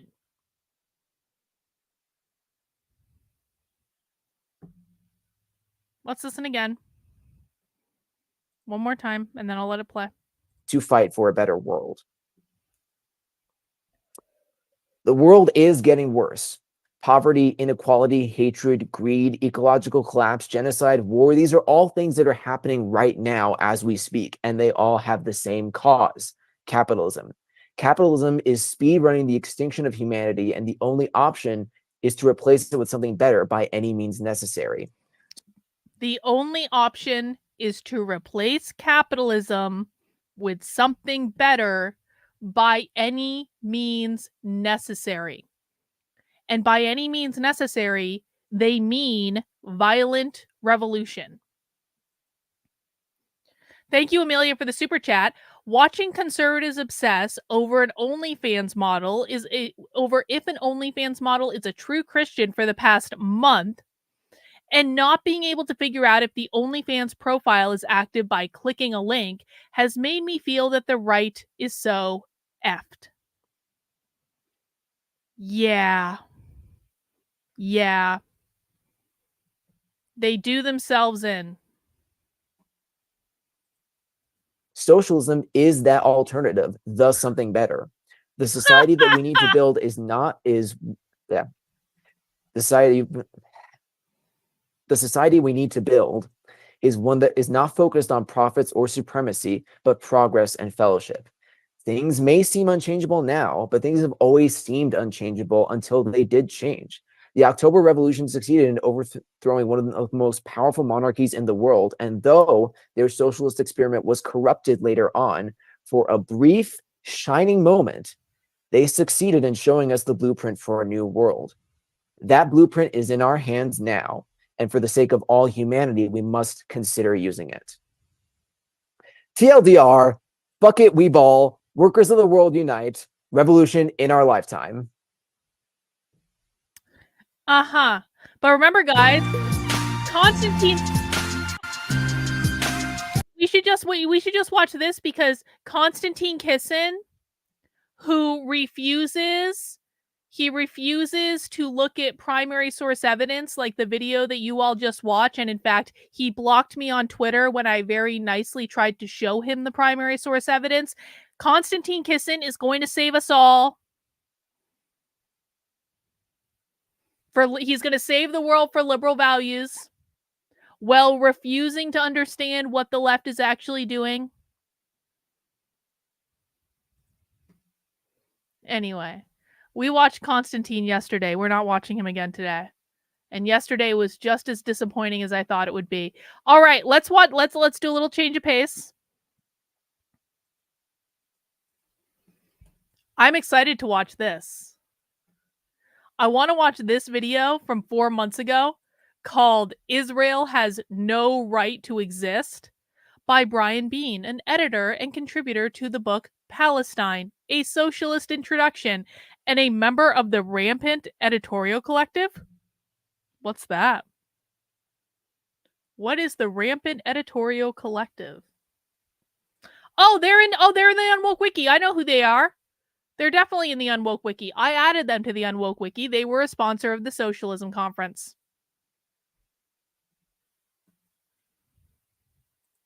Analogy. So imagine you're in the US in the late 1800s. There exists a thing called the Confederate States of America, a state whose primary structures are to hold up, preserve, spread, and profit from the oppression of a group of people. In this case, that of the chattel slavery of enslaved Black folks. And slavery and the Confederacy's racism were not ancillary to the state's general structure and perspective, but they were essential. In the various declarations of secession or independence that the states that comprised the Confederacy had, the question of the preservation of and the maintenance of slavery were central. So hang on, I got a super chat from Rottweiler. What's even worse is conservatives defending all their infighting over calendars, OnlyFans, video games, and anime with "that's because we're free thinkers." Yeah. Indeed, Rottweiler. Indeed. In this case, of course, the people who are not opposed to slavery certainly advocated for the existence of the Confederacy, defend it, support it, etc. Like racists are going to be racist and do racist things. However, imagine in this situation that there were individuals who were opposed to slavery, Can you imagine how nonsense it would be if at the same time they opposed slavery, they asserted that the Confederacy has a right to exist, perhaps even advocated for the right of Jefferson Davis to defend himself? And so think about this analogy and compare it to some of the statements of Bernie Sanders of late. What would the Bernie Sanders of then do? Would he give up? Would he get up and give speeches about the mistreatment of the enslaved people, but attribute it to the corrupt Jefferson Davis government, and then assert for the right of the Confederacy to exist? And so this nonsense needs to be abolished. And I think we need to think about this in the same way that we think about the question of Israel. And yet, a week ago, the U.S. House of Representatives passed House Resolution 888. This symbolic resolution reaffirmed Israel's right to exist and recognized that denying Israel's right to exist is, quote unquote, a form of anti-Semitism, as well as the bill condemned the Hamas-led attack on Israel. It passed by a vote of 412 to 1. Stupid. Squad-affiliated representatives, Jamal Bowman, Ilhan Omar, Alexandra Ocasio-Cortez, Summer Lee, and Delia Ramirez all voted for it. Rashida Tlaib abstained. Hold on a second. Hey, you got to get out of there, bud. Cori Bush was not present. The bill is what, especially since October 7th, has been a ritualistic, repetitive, repulsive creed of at least 4 different bills that have passed one of the bodies of Congress since that time. This bill is what, especially since October 7th, has been a ritualistic, repetitive, repulsive creed of at least 4 similar bills that have passed through one of the bodies of Congress since that time. That is a roughly a new affirmation of Israel or condemnation of Hamas every 2 weeks, which is truly a shocking number for a legislative body that has been characterized by its incredible ability to not get anything else done. But such are the sociopathic priorities of the U.S. ruling class. True. And so the need to continually assert support and the right to exist expresses this insecurity of someone who has to constantly proclaim they're not an asshole. And in those situations where you have these people who are always saying, I'm not an asshole, I'm not an asshole, most of the time that individual is very clearly an asshole. And what drives this compulsion to reaffirm is the fact that Israel's genocidal campaign of total war declared on the extermination camp that is Gaza very much shows the racist nature of its settler colonial project to the world. People see that. And Biden's complete support for what is probably the most egregious criminal murder campaign on civilians that's been carried out in our lifetimes is on full display. And so with millions in the street, with even the most basic demands of ceasefire polling not just among a majority of Americans, but a majority of Republicans are polling in favor of it, the U.S. state has to shore up and assert ad nauseum its support for not just Israel, but for its genocidal project. And at its core, this assertion is just that Israel has a right to exist. And the second assertion that it always makes is that whoever challenges this is anti-Semitic. And of course, the correlate to all that is, of course, that the U.S. then has a duty to back Israel to the hilt and fund their military to whatever amount they see fit. And as the vote for resolutions like H.R. 888 show, this is rarely challenged on the level of party politics. Even those by so-called socialist Sanders, who in his every speech mildly criticize Israel's behavior, always contains some disclaimer about the Zionist entity's right to exist and defend itself, and others in the House that some socialists fawn over follow along and do the same thing.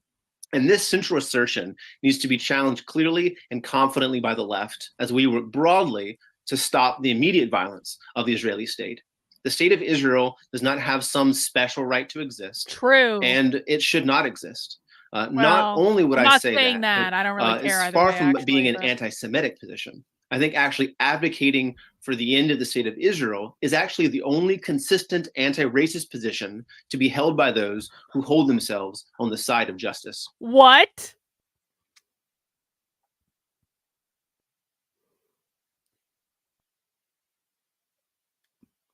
I think we may have just found the key to how we get anti-racist education out of schools. Anti-racist education being a delivery mechanism in schools. The only anti-racist position that exists is that Israel should not be allowed to exist. Really? Really, socialist? You gave me that treat? Not have some special right to exist, and it should not exist. Not only would I say that, but it's far from being an anti-Semitic position. I think actually advocating for the end of the state of Israel is actually the only consistent anti-racist position to be held by those who hold themselves on the side of justice. Advocating for the end of Israel is the only consistent anti-racist position. You know, I might be on the same page on some elements of the socialist school of thought when it comes to the Israel-Palestinian conflict, because I do believe that Israel is committing a genocide against the Palestinians. I absolutely do. I don't like it. I don't think the U.S. should be involved. But where I might part ways with the socialists is the idea that ending Israel is the only consistent anti-racist position. That's just one more time. One more time just for fun. I'll clip it later, don't worry. Does not have some special right to exist, and it should not exist.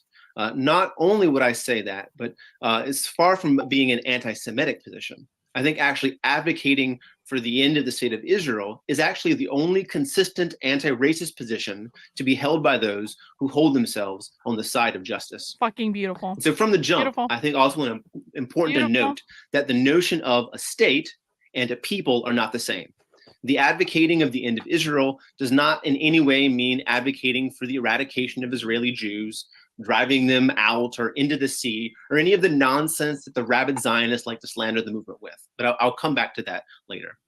So the first thing to be said is that no state has some universal right to exist. States come and states go.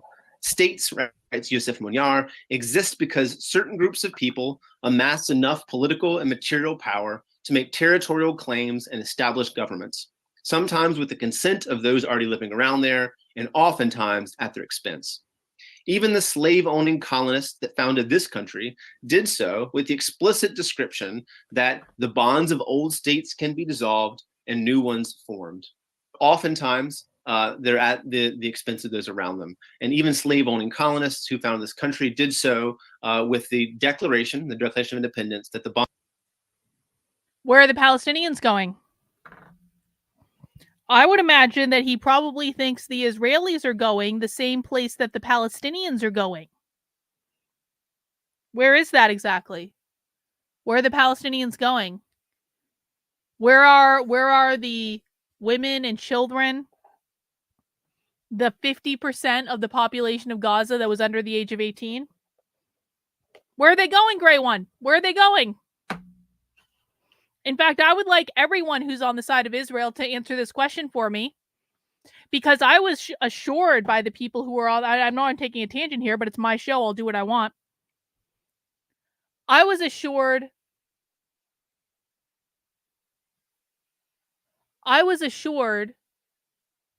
by the people who were promoting Israel going into Gaza that they were only going into the north part of Gaza, and they were definitely not trying to drive the Palestinians out of Gaza. And then they just kept pushing the Palestinians further and further and further south until now the only place they're in is Rafah, which is like the southernmost part of Gaza. And now they want them to GTFO of Rafah too. So where are they going?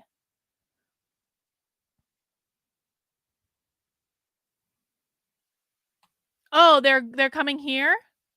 They're coming here? Why would they come here? Why would we take them here? Why do we want them here? For all of the Americans that are on Israel's side, are you ready to take in all the Palestinians that the Israelis just bombed out of Gaza? Are we all ready for that?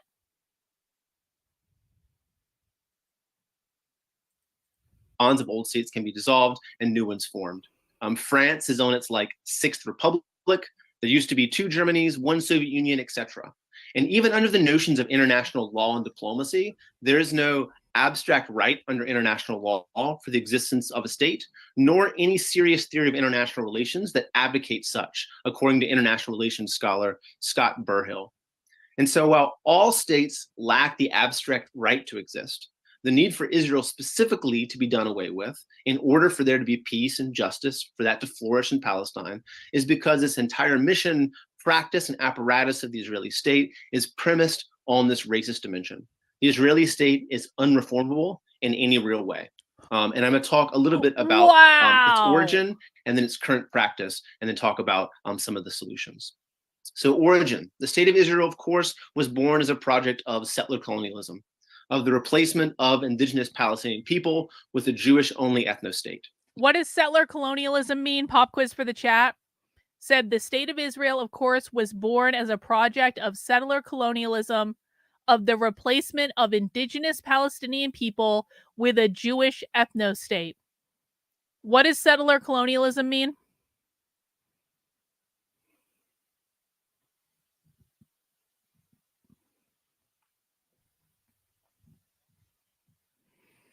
Don't just say capitalism. Come on, give me more. This is a specific aspect of capitalism, implementing capitalism, but how?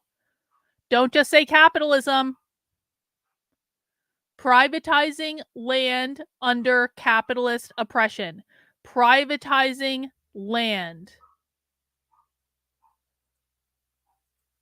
Placing capitalism in the area. Don't just say capitalism, guys. Come on. Taking the land as private property. Taking what kind of land? What kind of land are they taking? Non-Indigenous people living on private... Bingo, Tayton. Thank you. Taking indigenous land being collectively owned, and the indigenous people being the caretakers of the land. They're taking that indigenous land owned by the collective and privatizing it, making the land private property, under the oppressive force of capitalism. This is why it's so important that people understand that when socialists say capitalism, they mean private property ownership, because almost every single word that socialists use is a reference to capitalism, but how are they referencing it? In the case of settler colonialism is taking indigenous collectivized land that was owned by that was under the care of the indigenous people, because no one owned it. It was all collective public property that was available to everyone in the community. And the evil settler colonists come in, them being Israel in this case, and they take the land and privatize it under the oppressive force of capitalism. Does everyone understand? Claiming ownership of the property, privatizing it. Exactly. We're talking about indigenous lands. People are getting that.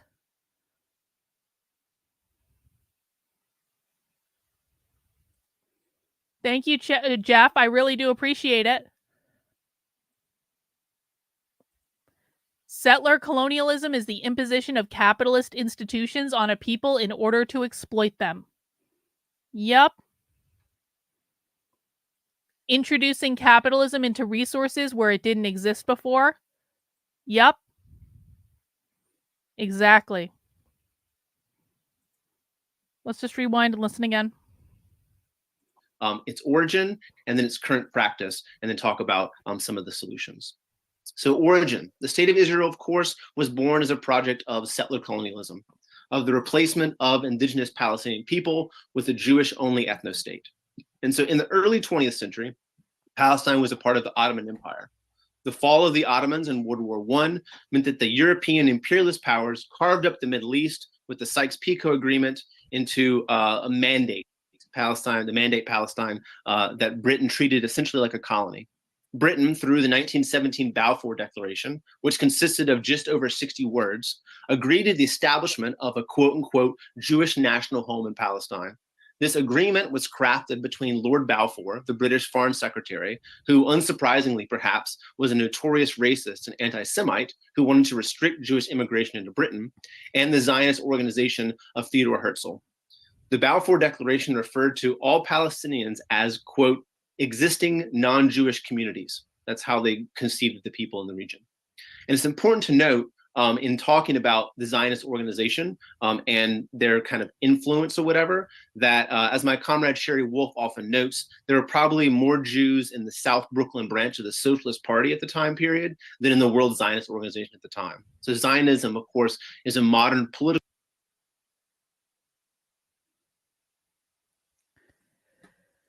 This is when it's appropriate to talk about the Jews.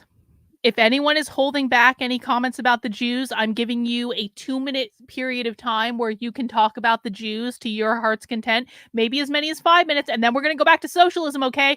But if anyone has any comments about what we just heard, about the South Brooklyn branch of the Socialist Party having more Jews in it than the Zionist organizations, if anyone wants to, I'm giving everyone an opportunity. If you want to say something about the Jews, now is your chance. And then I'm going to rein that shit in and we're going to go back to socialism. But let me just, we can listen again and everyone can just make sure they get their comments in. And their kind of influence or whatever, that as my comrade Sherry Wolf often notes, there were probably more Jews in the South Brooklyn branch of the Socialist Party at the time period than in the World Zionist Organization at the time. So Zionism, of course, is a modern political ideology, not some central tenet of the Jewish faith by any means. But Zionism meant the colonists constructed a plan to conquer the land for the establishment of their quote-unquote Jewish national home. In 1947, Britain handed over Palestine to the UN. The UN recommended partitioning Palestine, giving 56% of the land to the Jews who lived there, who made up just 1/3 of the population and previously owned only 7% of the land, and the other 42% of the land to Palestinians who made up 2/3 of the population and who previously owned 90% of the land. So despite this, in 1948, the Zionist militias carried out a wave of ethnic cleansing and massacred Palestinians, driving 750,000 Palestinians, nearly 80% of the population, off their land and made refugees in neighboring states. 2 weeks into the organized plan of execution and expulsion, Israel, quote, declared independence as a state. So Israel's mission as a colonizing project was explicit. Plan Dalet, the plan that was carried out during the Nakba, this period of ethnic cleansing and massacres, was something that was planned beforehand.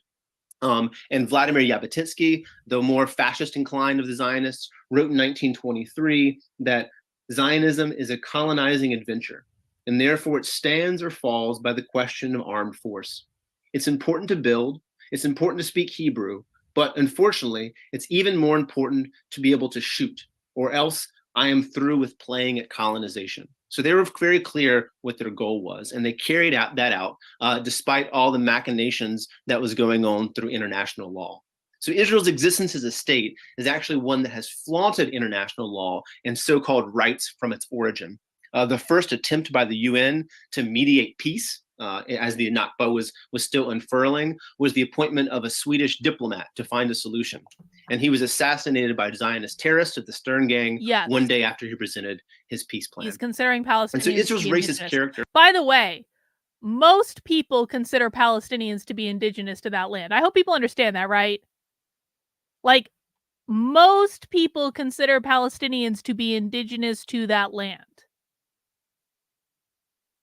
And the Jews can cry. Well, I shouldn't say the Jews. The Zionists like Ben Shapiro can cry about that all they want. But that's reality. From the crimes of its origin, of its Declaration of Independence, which is the Nakba for the Palestinian people, is encoded in its laws. The 1950 Law of Return and Absentee Property Law extended Jewish citizenship and the right to property, stolen, of course, from Palestinians, to any Jewish person in the world. In 2018, the so-called nation-state basic law was established that officially declared that the, quote, national self-determination of Israel could only be expressed by Jewish people. So it is explicitly a racist constitution, if you will. And even liberal human rights organizations like Amnesty International, Human Rights Watch, and Israeli NGO B'Tselem call the legal apparatus of the Israeli state that of apartheid. Two different laws for different groups of people, i.e. racism. So the racism is essential for Israel. So groups like the Anti-Defamation League, which operate in the US, that are staunchly pro-Israel, that go to great lengths to police criticism of Israel and to propagate the myth that anti-Zionism is synonymous with anti-Semitism, officially claim that it's not anti-Semitic to criticize Israel. So that's what they say. Unless, of course, quote, the Jewish and democratic nature of the state is questioned. But I think we should pick that apart, because these things exist in the context of the fact that Palestinians exist. You actually can't imagine something that would be democratic, in which you have one group of people who do not have citizenship, have second-class citizenship, who are living under occupation, and who are right now facing ongoing genocide. So the very central core of what they want to defend is actually its most undemocratic, racist element. The red line that they don't want to be crossed is the line that would eliminate the racist character of the Israeli state. So it's a very central thing for them, which is why when we talk about the racism of the state and how it has to be gotten away with, that it's something that they see as important for them too. They want to preserve that thing that is most racist. They want to preserve that thing that is most undemocratic. Hey, Chris, if you're more interested in shilling for Israel than you are in actually learning this content, then you need to go somewhere else, bro. There are lots of places that you can shill for Israel and be and be welcome doing that. Not right now and not with this. The point of this is not to shill for Israel, bro. And so how does it get to the current practice? The racist practice of the ongoing Nakba, which of course began really in 1948, but has continued since then. The logic of settler colonialism is that engine that drives the continual rightward drift of Israeli politics and ongoing ethnic cleansing, expulsion, and the genocide that it commits. So from the current decimation of Gaza to the increasing land Well, I have seen several chats come in for you when you were shilling for Israel. And so now that's going to stop, because the two rules in my chat are don't be a dick and no whining. The no whining rule is if I ask you to stop doing something, you just stop doing it. You don't whine, you don't complain, you don't fucking backtalk. You just stop doing it. The choice is yours. I don't want to see any more of that shit. Confiscations and pogroms committed by armed settler organizations in the West Bank that's happening now, to the demolition of Palestinian communities in the South Hebron Hills. 15 entire Palestinian communities were driven out by settlers since October 7th. The same thing happening in the Nakab, called in Israel the Negev. Homes in East Jerusalem, the continual withering away of rights of Palestinian citizens of Israel, the mass arrests of Palestinians that happen under military courts as opposed to civil courts, given administrative detention, essentially held hostage without trial, without charge. The Israeli state continues to progress along its goal of the securing of a Jewish-only ethno-state. And that means the subjugation of Palestinians and severe repression, violence, and murder if any Palestinian resists. And so this settler colonial nature of the state and its project of Zionism is essential to grasp in order to understand that the current situation facing Palestinians, on up to the genocide being committed in Gaza, is not the result of the current Netanyahu government. That is, of course, it is the most right-wing government in its history. It contains admitted and proud fascists like Bezalel Smotrich, who said, quote, not misquoted, I'm a fascist homophobe. This is what he says. And Itamar Ben-Gvir, who is arming these settler organizations, who is a staunch advocate of the Israeli Kach terrorist party. And those are in their ministries, but still, even with that, the current right-wing government is the extension and progression of the racist nature of the state. And so this is what we talk about. So what does it mean to get rid of the Israeli state? And I think in talking about this thing, first, two things need to always be brought up. First is there's a way that is brought up to oppose us, in which I've been talking to people since the recent violence that began to rain down on Gaza on October 7th. And you talk about the genocide and people immediately say, well, hey, but don't that people want to end Israel, and hey, don't they want to drive Jewish people into the sea, or all that nonsense. I think the first thing that you want to say to that is that most times that is a distraction from the fact that genocide is happening right now. The mindset that wants to shift to the hypothetical future concerns that are often illusory away from the immediate violence is one that is a distraction and one that needs to be smashed. Second, I think that the clear thing to this is to say no, to talk about how in order to replace this apartheid racist state of Israel, the thing that needs to be smashed and replaced with is something akin to one secular democratic state with equal rights for all. In this position, that there's one state that exists, that any individual who's living there has equal democratic rights, is not a new position. In the 1964 and 1968 Palestinian National Charter, which was the program of the PLO, which was the umbrella organization that was considered by the National Liberation Movement to be the leader of the Palestinian resistance. They called for any Jews who were living in Palestine before 1948 could live in Palestine with equal rights. So it's a very old position. And I think in the writings of the time, it talks about people who lived there before 1948. I can imagine that since that time, as people become more sedimented, the notion that anyone who's there can live there if they choose to with equal rights is one that has been affirmed. And later, they shifted towards the advocacy of two states, which we'll come back to again. But basically, the entire position of the Palestinian liberation movement for basically all of its existence has never called for an expulsion of Israeli Jews en masse. Even Hamas in this most recent charter adopted, after they came into government, a new charter that accepts the possibility of a two-state solution. So going back to the notion of one secular democratic state that's true. It's Israel that doesn't want the two-state solution. Is important. And I think that right now it's even more important. There was a derivation of the move towards a two-state solution. And right now, anytime that there is violence being meted down on Palestinians, the peace advocates or so-called peace advocates in this country, or the Democratic Party politicians, like to brush off the illusion. Hang on, we got a super chat from Amelia. Thank you, Amelia. Question: if communists take a territory over with violence, won't they create a new generation of people who were marginalized by that new state? What happens to the people taken over? The people taken over will either assimilate or they will starve. That's it. They will assimilate or they will starve or they will leave. That's what'll happen. Thank you. Question: does genocide to a socialist mean killing in the name of capitalism? Because communists did commit genocide, but it wasn't capitalistic.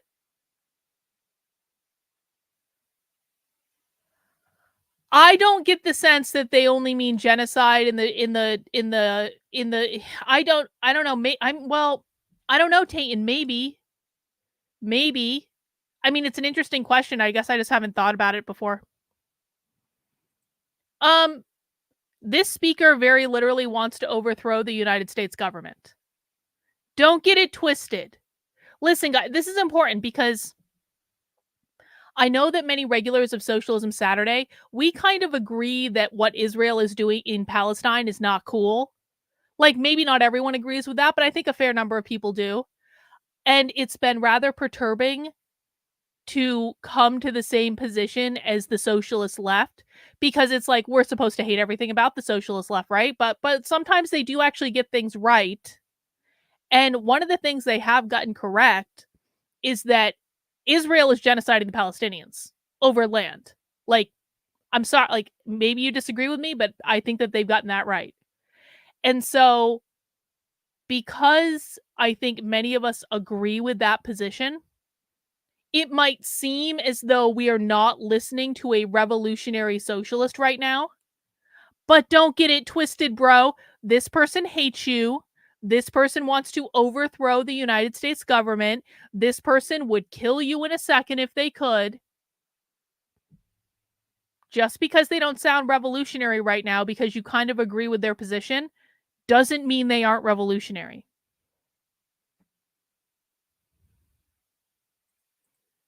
Of two-state as that is going to be the solution to the process. But the two-state solution is a complete sham. And has always been one, and people think that it's a more reasonable position. But if you look at how the current construction of the apartheid state is arranged, if you look at the complete surrounding of Gaza, if you look at the fact that the West Bank, the area that is nominally under some form of administrative authority of the Palestinians, even though that is completely mediated by the Israeli state, up to their ability to raid with the IDF and with settler organizations at any time, 60% of that land is Area C, which Israel still maintains entirely. Area C is cut up with different roads that are Jewish-only roads, settler outposts with military posts. It is broken up in such a way. When they say states don't have the right to exist, they're talking about capitalist states. They're not saying no state. They're saying they want to overthrow capitalist states, capitalist governments. They believe the United States is a capitalist state. So that's what that means. The idea that one would be able to sort of pull the things apart in any real way is complete nonsense. Instead, the only reasonable position is to begin to think about how one state is the thing that needs to occur, especially because right now, there is one state, and that one state from the so-called river to the sea is Israel, that is occupying, repressing, murdering, and holding down Palestinians' ambitions for their own national self-determination. And so the idea that there could be some two-state solution is one that is built on fantasy. And the question now is which one state we're going to have. Is it going to be a racist one state in which the final project of complete subjugation and murder and genocide of the Palestinians creates this Jewish-only ethno-state that is the explicit program of Zionism? Or will it be a democratic single state in which everyone can live there with equal rights for all? Some people will say, well, but won't there be tensions or won't it be hard? And it'll certainly be hard. You can look at examples like in South Africa and the breaking up of apartheid. There'll certainly be struggles, but really, as far as realism, it's really the only way that one can conceive of going about it. I think the question then is, how would they go about it? Because we know that Democratic Party politicians are not going to deliver it. We know that the Israeli state isn't going to deliver it. And so I'll begin to wrap up with talking a little bit about what would Palestinian liberation look like. I'm going to start a little bit in the abstract, but then I hope we can talk about it a little more. Maybe I can come back in the end to be more concrete. So I think for Palestinian liberation to occur, for the Israeli state to be ended, I think three things have to occur. First is there needs to be resistance inside Palestine, and that's happening, and it will happen. And it has happened for as long as there was repression, and the very fact that Palestine is the global cause that it is, the very fact that at any demonstration you see a Palestinian flag that in some way shows that it is the flag of solidarity is the testament to the resolve and the steadfastness and the heroism of the Palestinian resistance. And so that's happening, that will continue. Our responsibility in the US and the West is to champion and defend that resistance in general. The second component for what will be required is the need for a massive domestic challenge to US imperialism here in the belly of the beast. US military and political aid is crucial in buttressing Israel. US political military support for other countries in the region also helps secure Israel's role as the US watchdog state as well. It's not just the direct armament of Israel, which is carried out with abandon by the US, but also the 24-year support of King Abdullah II in Jordan, the massive flow of arms to Saudi Arabia, Egypt being the second largest recipient of US aid, and all the strings that are attached to that. So having a robust resistance in this country against US imperialism is an essential part of our common struggle.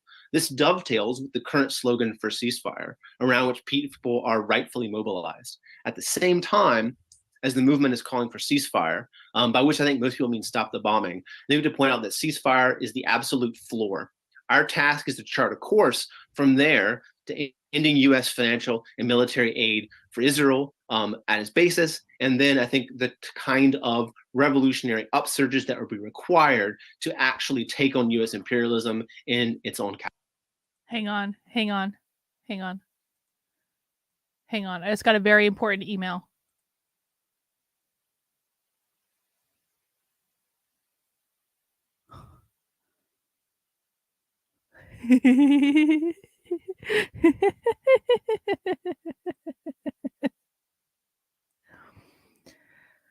We are going to be doing a very special spy stream on April 16th.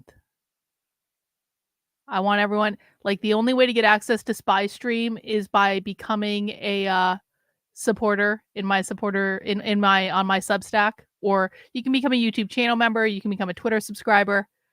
But we are going to be doing a very, very special 2-part Spy Stream starting on April 16th. I'm just saying. More on that later. Capital. And the last piece of the Palestinian liberation puzzle involves the role of the Arab working class around the region. And so glimpses of the elemental power of that force could be seen in Egypt in 2011, when there was this brief period of time in which Mubarak was dethroned. When that happened, revolutionaries ran the Israeli ambassador out of the country. They ransacked and literally tore apart the Israeli embassy. That kind of uprising is what it will take to alter the balance of power. The Rafah border crossing from Egypt to Gaza was briefly opened by the Egyptian Revolution. That happening under the context of social struggle is a completely different situation than the one now, in which al-Sisi is assisting Israel as another jailer of Gaza, and takes them a week to have the barest trickle of aid go in. I think we saw glimmers of that. We have seen around the Arab world, particularly hundreds of thousands, maybe millions of people who go to the streets. We see them clearly identify that their own rulers are complicit with the genocide, that their rulers give only lip service to defending and protecting the Palestinian people. And we saw in the earlier days, revolutionaries in Egypt who returned to Tahrir Square, where they had not been in 10 years. It was brief. I think there's still much to be said, but the notion that along with resistance in Palestine, along with us trying to oppose the US government's adherence to imperialism, they also require regional revolts and rebellions to change the balance in power, to open the borders, and to upset the various regimes in the region who maintain and help collaborate with the Israeli state. And these conditions for liberation in Palestine are not going to happen in stages. In the long and the recent history of the region taught us anything, is that a liberation struggle will come together in the kind of chaotic, amorphous, asymmetrical activity that always tends to happen in mass movements and revolutions, and is there that our hope lies. We see fragments of it, we see echoes of the future from it still now, and they're pregnant with potential, and they're shimmering and explosive spark. All right. That was eventful. I appreciated that. Let me see. Which one do I want to watch next? Well, let's do a vote. Let's do a vote. Okay. So I have 3 presentations pulled up, and I want to tell you about them. Okay. The first one that I have pulled up, this is just something that I'm curious about because I've kind of heard about this, but I haven't gone in depth on this. And that's the rise and the fall of the International Socialist Organization. So the International Socialist Organization was an international socialist organization. It was like one of the main kind of like organizations that was trying to like coordinate all this stuff. And then my understanding of it is there was some sort of like sex scandal, like massive, massive sex scandal. And that brought down the International Socialist Organization, and they were replaced by Haymarket Books. Haymarket Books is the current like bearer of the torch of the International Socialist Organization. Haymarket Books, of course, is the largest socialist book publisher in the United States. They are also the organizers of the Literal Socialism Conference. And so this is kind of like a history of something that I just want to learn more about. And so that's why I pulled that up. That's option number 1. And we're going to do a poll on YouTube, okay? So don't cast your votes yet. I'm going to put a poll in the chat. Option number 2 is this one.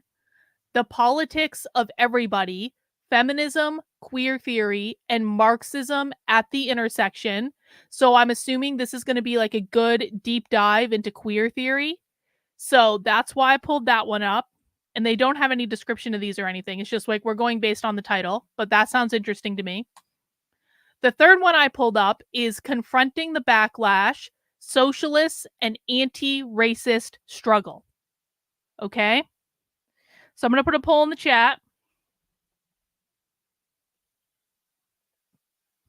And we're just going to go based on the numbers 1, 2, or 3.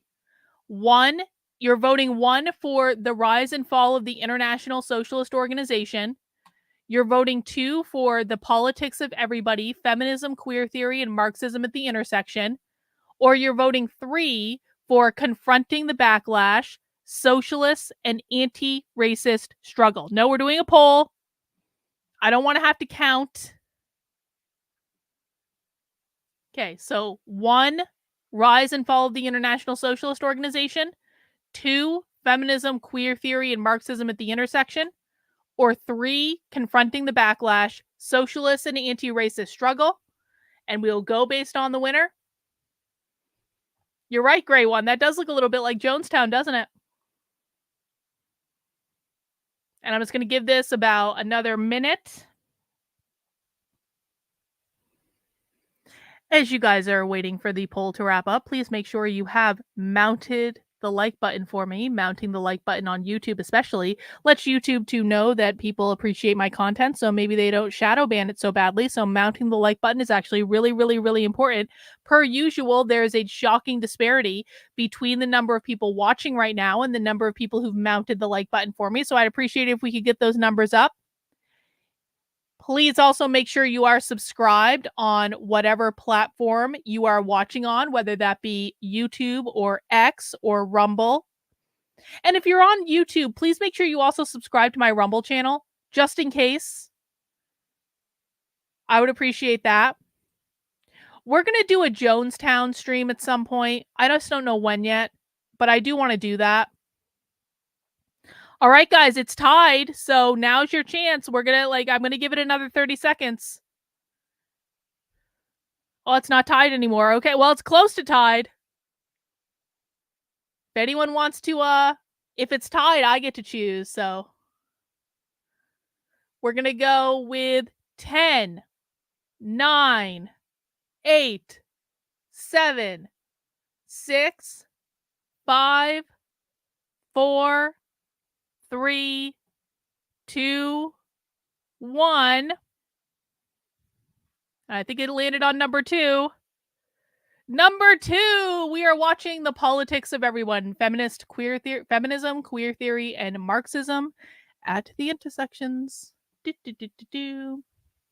This might be the last one we watch tonight, guys. That's not to say we can't come back and do some more later. But I'm feeling a little tired. Maybe it's just because I had a busy day yesterday. Feeling a little tired. Maybe want to take it easy. All right, let's get this party started. Thank everybody for, reading the book and taking the time out to read the book and show up and talk about it. And, when you write a book, you write it in hopes that people are going to read it. So that makes me, really happy. And before I start talking about the book, I'd like to take a moment to acknowledge the situation that we're in right now. We're in a period of political struggle that's more politically advanced than in 2014 and 2015, which was when the book was written. It was published in 2016, but it was written in 2015, right? Takes a little while to do those kinds of things. And this moment is advanced in a number of ways. And it's advanced in the sense that there are far more self-identified Marxists and more discussion and debate about Marxist theory in the streets than there was in 2014, 2015. It is advanced in terms of street fighting. It is advanced in the sense of more labor action and the normalization of wildcat strikes in the US that came out of Red for Ed. And it's more advanced in the struggle against fascism and the far right. But the far right and the police state has also advanced, right? So now we're in this incredibly weird moment of capitalism where interpersonal interactions with the right are an immediate threat. You know, in Austin, about a week and a half ago, we had a car plow in and kill a. We're in this state of capitalism where interpersonal interactions with the right are a serious threat. Capitalism has made it so that leftists believe that interacting with anyone on the right is literally violence. A comrade who was in the streets who identified as a libertarian, and for me to organize for a libertarian, it just really shows us like strange times that we're living in. And not that this person was, I mean, he was new to his political development, and now he's been killed by the right. So the right is very much a threat to us right now in ways that it wasn't, an immediate threat in ways that it wasn't in 2014, 2015. And now, of course, we have people refusing to mask, the absurdity of that. And so the absurdity of refusing to wear a mask that we're facing are exacerbated. And hang on, I just want to emphasize, this was not that long ago. Like, she's talking like she's in like the middle of the pandemic in 2020. This was literally put on there. This was no, it was. Okay, I'm wrong. This was during the pandemic, August 9th, 2020. Okay, so I misunderstood because it was uploaded to their YouTube channel on November 9th, 2023. But this was okay. I'm giving her back some credit, just a little bit, because socialists are still saying that stuff about masking today. But apparently this was actually in 2020. That's all right. We can still watch it. This was before the election. Holy shit. They gave this talk before when Trump was still president. That might actually make this more interesting. Bound up with the immediate economic violence of capitalism, and particularly in American capitalism under COVID. So we have, in addition to the violence that isn't immediately economic in the transactional sense, police powers, militias, fascists, 4chan trolls, for example.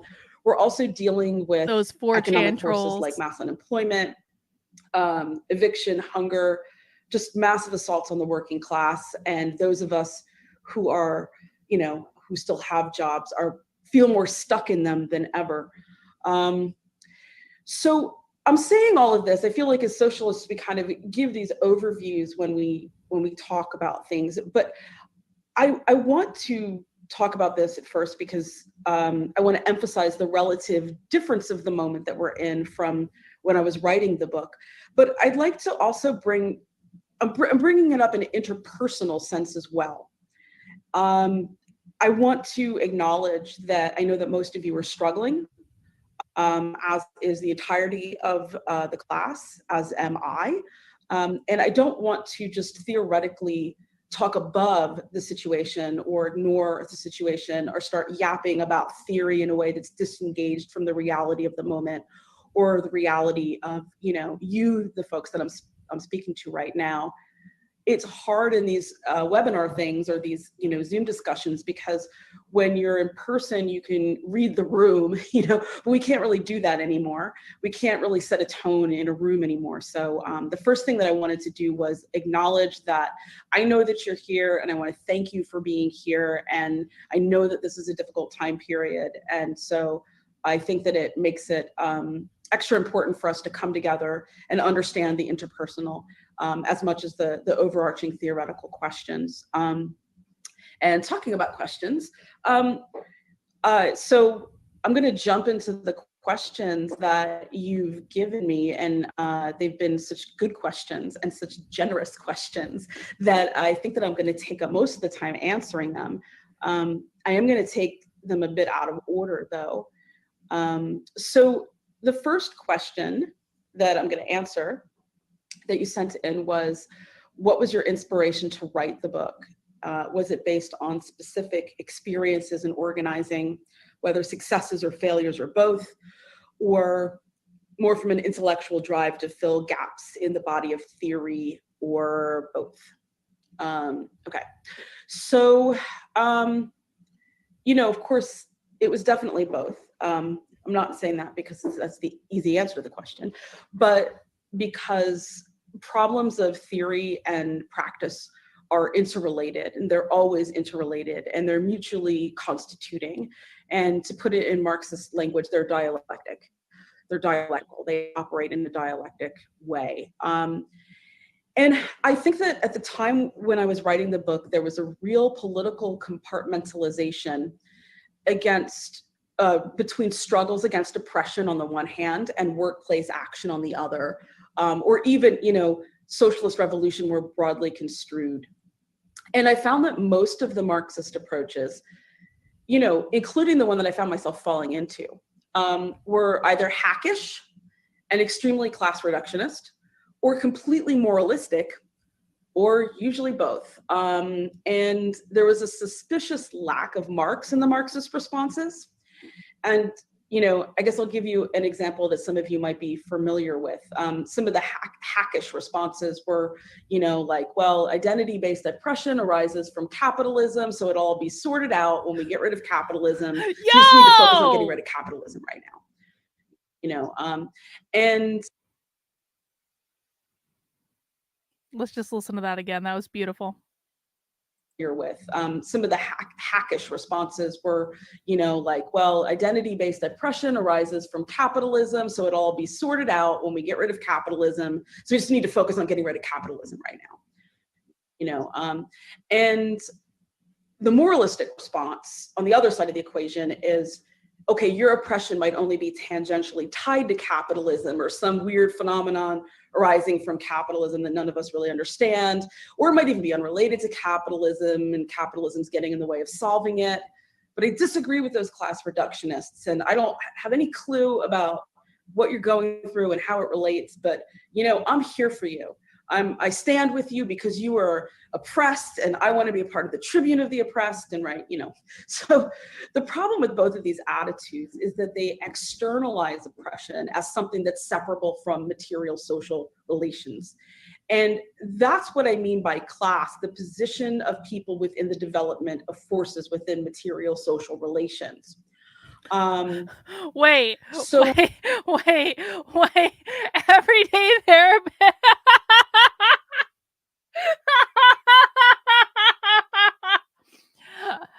I ate a fourth of a magic shroom gummy. I have never done shrooms before, so I'm away to see. Okay. You need to go as far away from socialism as possible right now. Don't let socialism get into your head before you.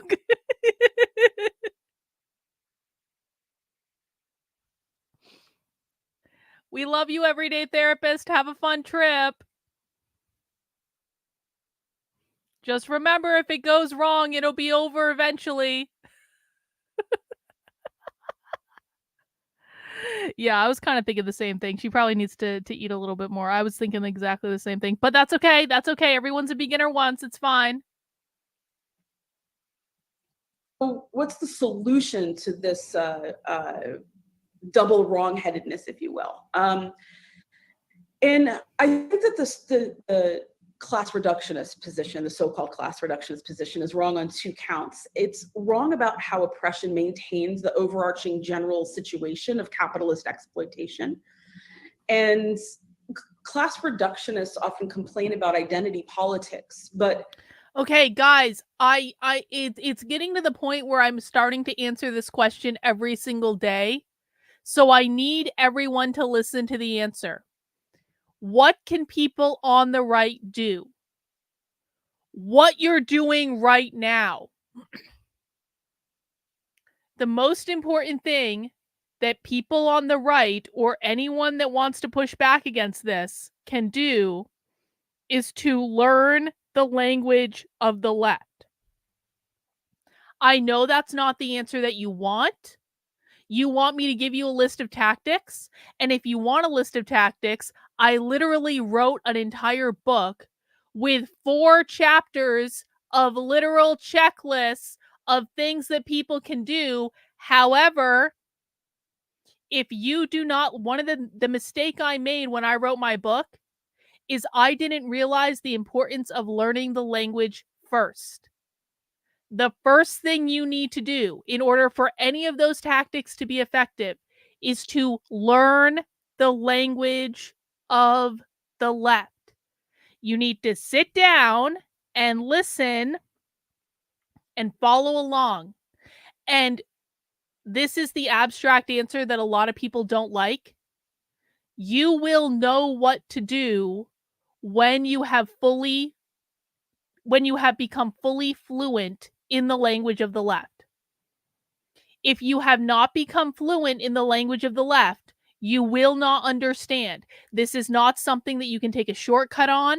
This is not something you can cheat. This is not something where I can just write an article and give it to you and you will have all the answers. This is not something you can cover in a book. You need to learn the language of the left. Learning a language takes time. You can't do it overnight. So you need to be patient and you need to come back and keep listening and keep learning. And we'll do our best to break it down for you to make it as easy as possible. But if you don't do this step, none of the tactics that you implement will be good enough. Class reductionism actually reduces class itself to an identity often. It's basically saying that class is the right identity to focus on and organize around, and all of the other identities take away from this one really important identity.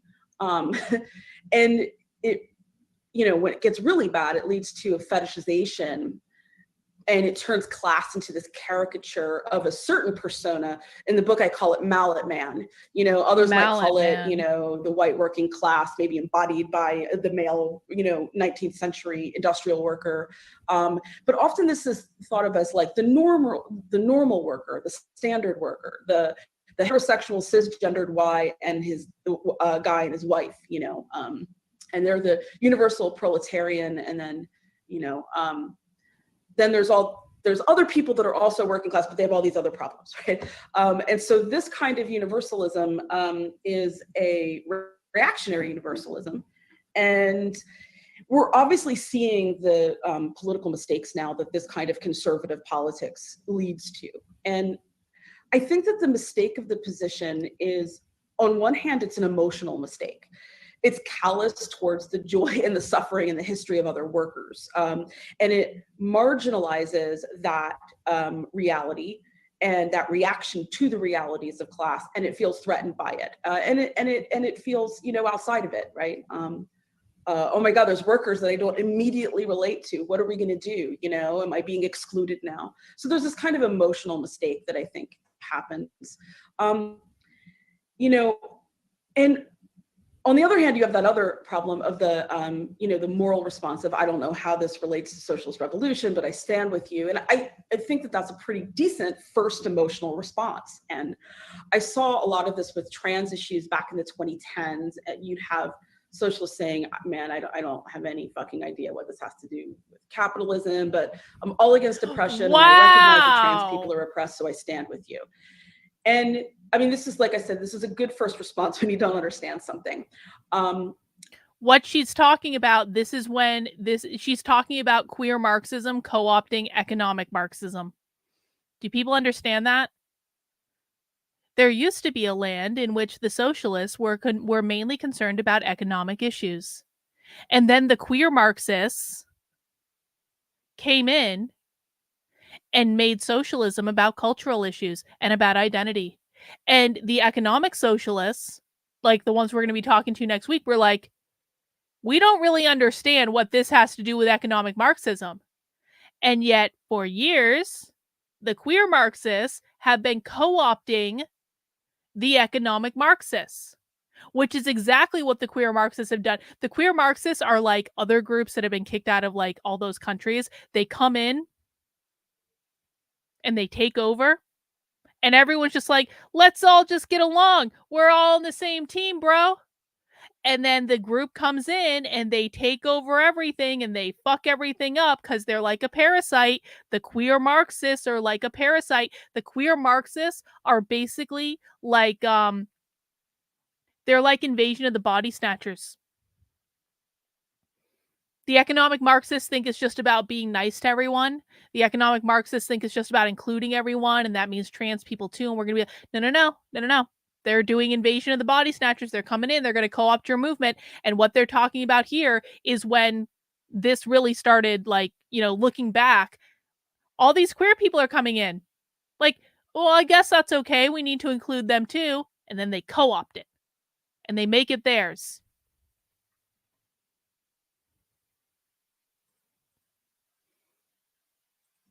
And what's wrong with it is that it's simply basic human decency.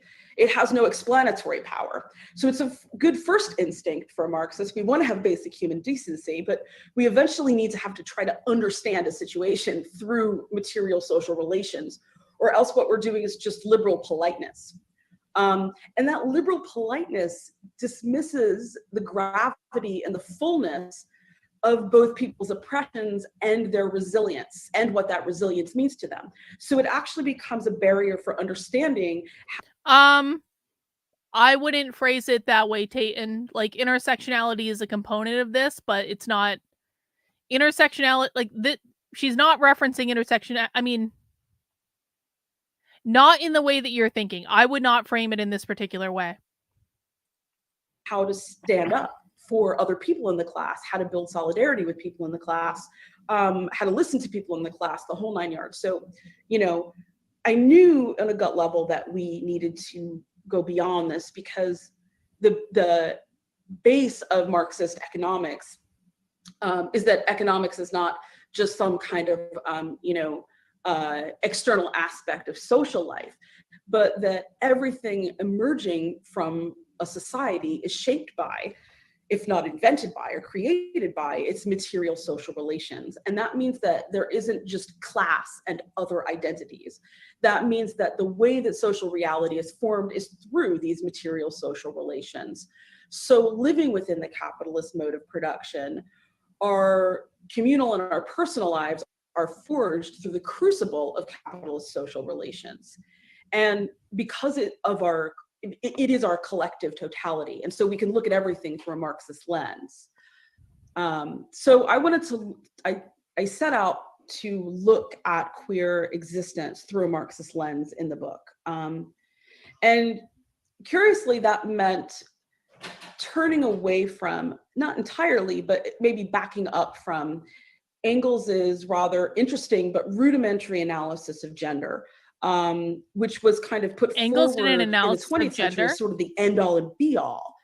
And turning towards readings of Marx and kind of in-depth analyses of Marx's work and capital in particular. So I'm thinking in terms of Heather Brown's work, Lisa Vogel's work, and then the work that came out of that, the social reproduction theory.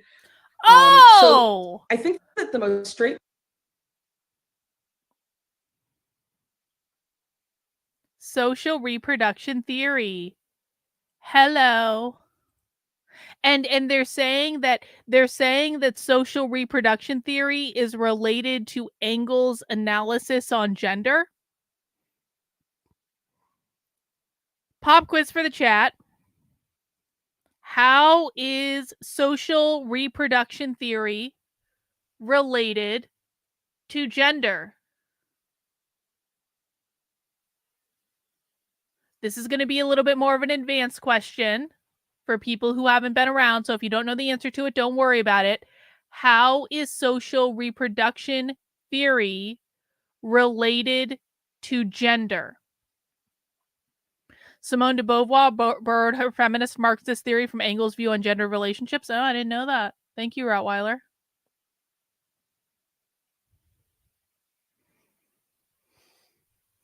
How is social reproduction theory related to gender? I'm only showing correct answers. So if I'm not showing your answer, you're not there yet. That's okay. It's okay. The reason we do pop quizzes is for people to learn. So I don't want anyone to feel badly if I don't give you a gold star the first time.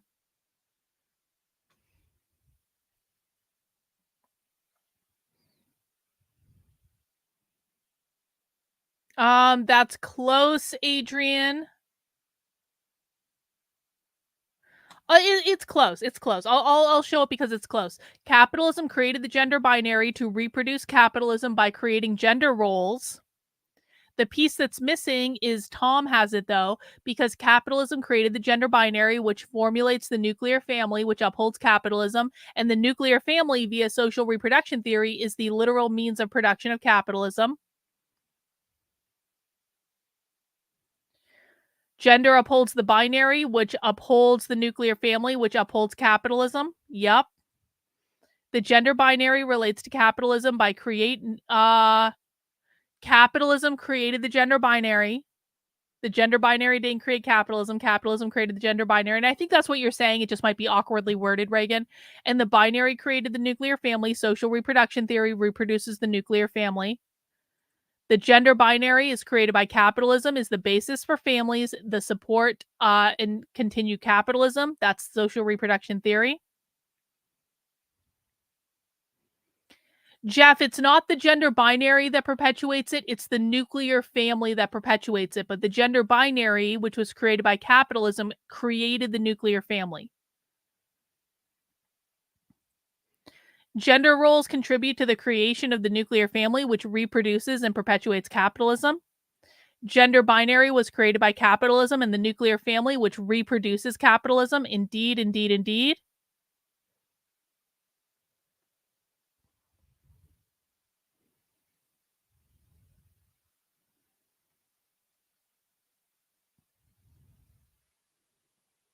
All right, let's keep going. Gender.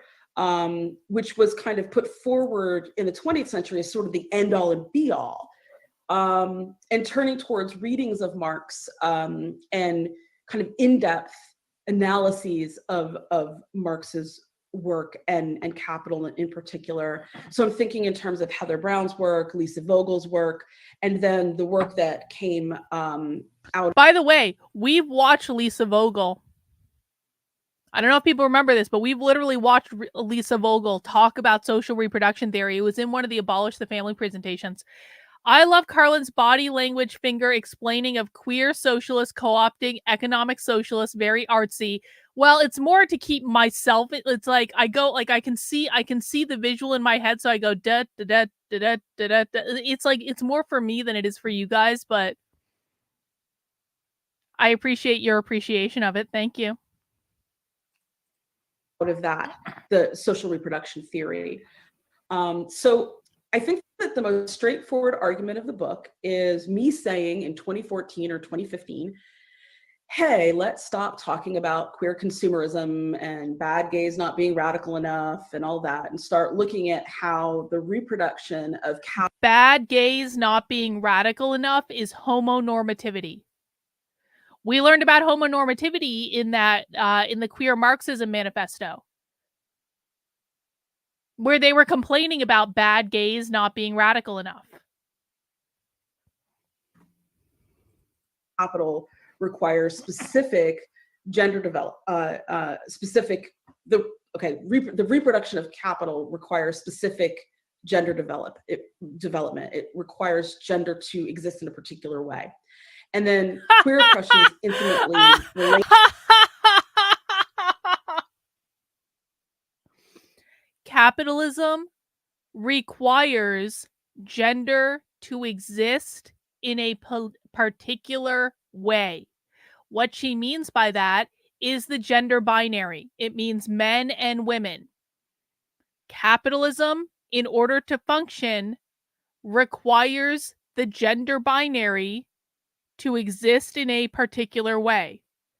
When queer Marxists are talking about abolishing the gender binary, that's because they believe that the existence of capitalism necessitates the gender binary. And so if the gender binary doesn't exist anymore, that is one of the disruptions that they can cause to social reproduction theory in order to dismantle capitalism.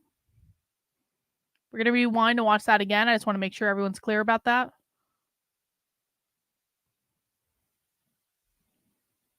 Talking about queer consumerism and bad gays not being radical enough and all that, and start looking at how the reproduction of capital requires specific the reproduction of capital requires specific gender development. It requires gender to exist in a particular way.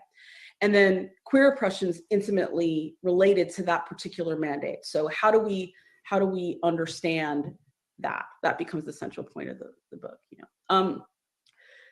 And so to get back to this question, you know, I would argue that there is nothing that can be too theoretical to be of practical relevance. I think that what happens sometimes is that important concepts are talked about in a way that alienates people. It makes them feel like crap. It makes them feel like they're not an insider. It makes them feel like they haven't read enough.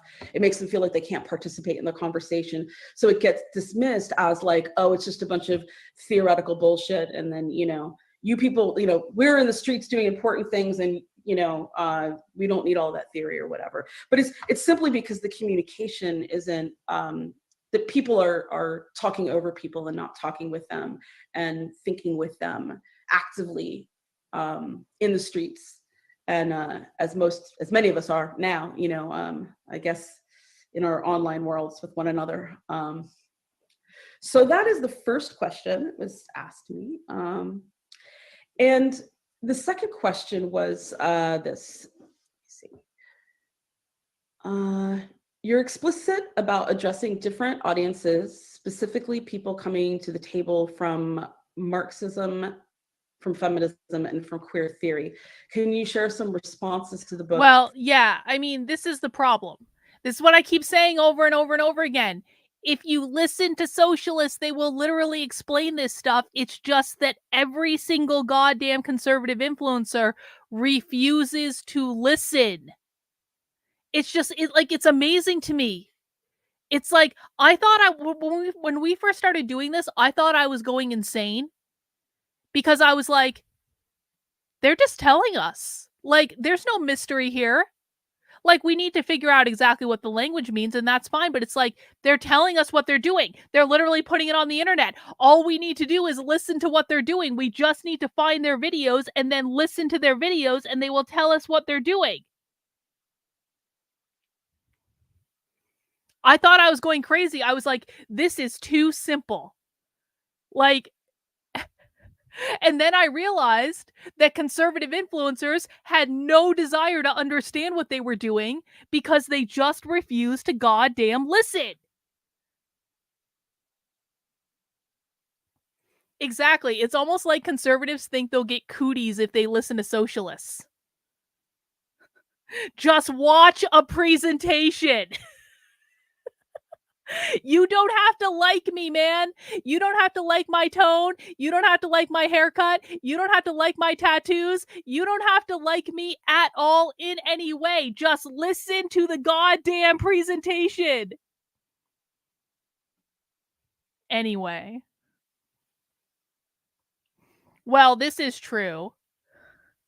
This is because every conservative influencer is a failed stand-up comic or a former talk radio show host. None of them are actual intellectuals, activists, or thinkers. They're clowns and minstrels. Exactly. Yeah, why would they watch a presentation when they can just make money doing rage bait content on the internet? Exactly. Anyway, enough complaining. Let's focus. From those audiences, whether representative or remarkable. So this is a really fun thing to talk about for me. So I was surprised that it had a positive reception among non-Marxist queer readers. And that was actually kind of the first feedback that I got, which I was surprised by. I thought that it was going to be Marxist people learning about queer stuff first, not queer people learning about Marxist stuff first. And I felt like that was maybe a little bit, for my history in organizing, that felt like a little bit more of a leap, particularly in this time period in the 2010s. So I was excited about that. And what that told me is that the frameworks that were being put forward by queer politics, like homonormativity, for example, was a weak, everybody kind of knew it was a weak framework for understanding a larger queer politics, and people were looking for something else. the politics at the time were so stagnant that even in Marxist circles, the predominant way queerness was being linked to economics was through the language of consumerism, like bad gays being too normie and materialistic and shallow. And that's like a really self-hating and reactionary way to look at queer gays, politics. homonormative. So I think that a lot of people were really happy to find an articulation of a queer politics that wasn't, oh, there's a good way of being gay and a bad way of being gay. And instead, it was like, look, if you live in a big house in the suburbs and you're a landlord, you're probably a gay person that acts like a member of the ruling class because you're a member of the ruling class. And if you're a working class person who's oppressed in terms of sexuality or gender, you don't really need to position yourself as aesthetically edgy in some way. And if you are aesthetically edgy in some way, you're also good. You know, you don't need to be ashamed of wearing lipstick, or you're not less revolutionary because you like wearing glitter platform shoes. And so these were actually some of the weird debates that I heard amongst socialists when we started talking about gender. You know, is wearing lipstick right or wrong? It's like, whoa, you know, anyway. But it made me realize, like, you know, how, I don't know, backwards we were on some of those issues as socialists and how far we had to go. I think that the most interesting reception has been its international reception. So one of the first places I was asked to share my work was on the eastern coast of South Africa, in Durban, South Africa, on the eastern coast, and a little bit in the center, but more on the eastern coast. And the comrades there sometimes joke amongst themselves about practicing Marxism with Zulu characteristics because it's a heavy Zulu and Xhosa identity there. So I was immediately thrown into, amongst Marxists, talking about queer politics with a largely black, in a largely black non-Western context. And that really, it continues to be really inspiring to me. Last year when, like we could go places and stuff, I gave a talk beside a comrade from Zimbabwe on gender abolition and how the concepts of man and woman are entities, that are shaped by the capitalist mode of production. And I mean, that was just the concepts of man and woman are shaped by the capitalist mode of production. It's not a Gnostic sex cult, James Lindsay and Logan Lansing. They want to abolish the gender binary because they believe that the gender binary exists because of the capitalist mode of production.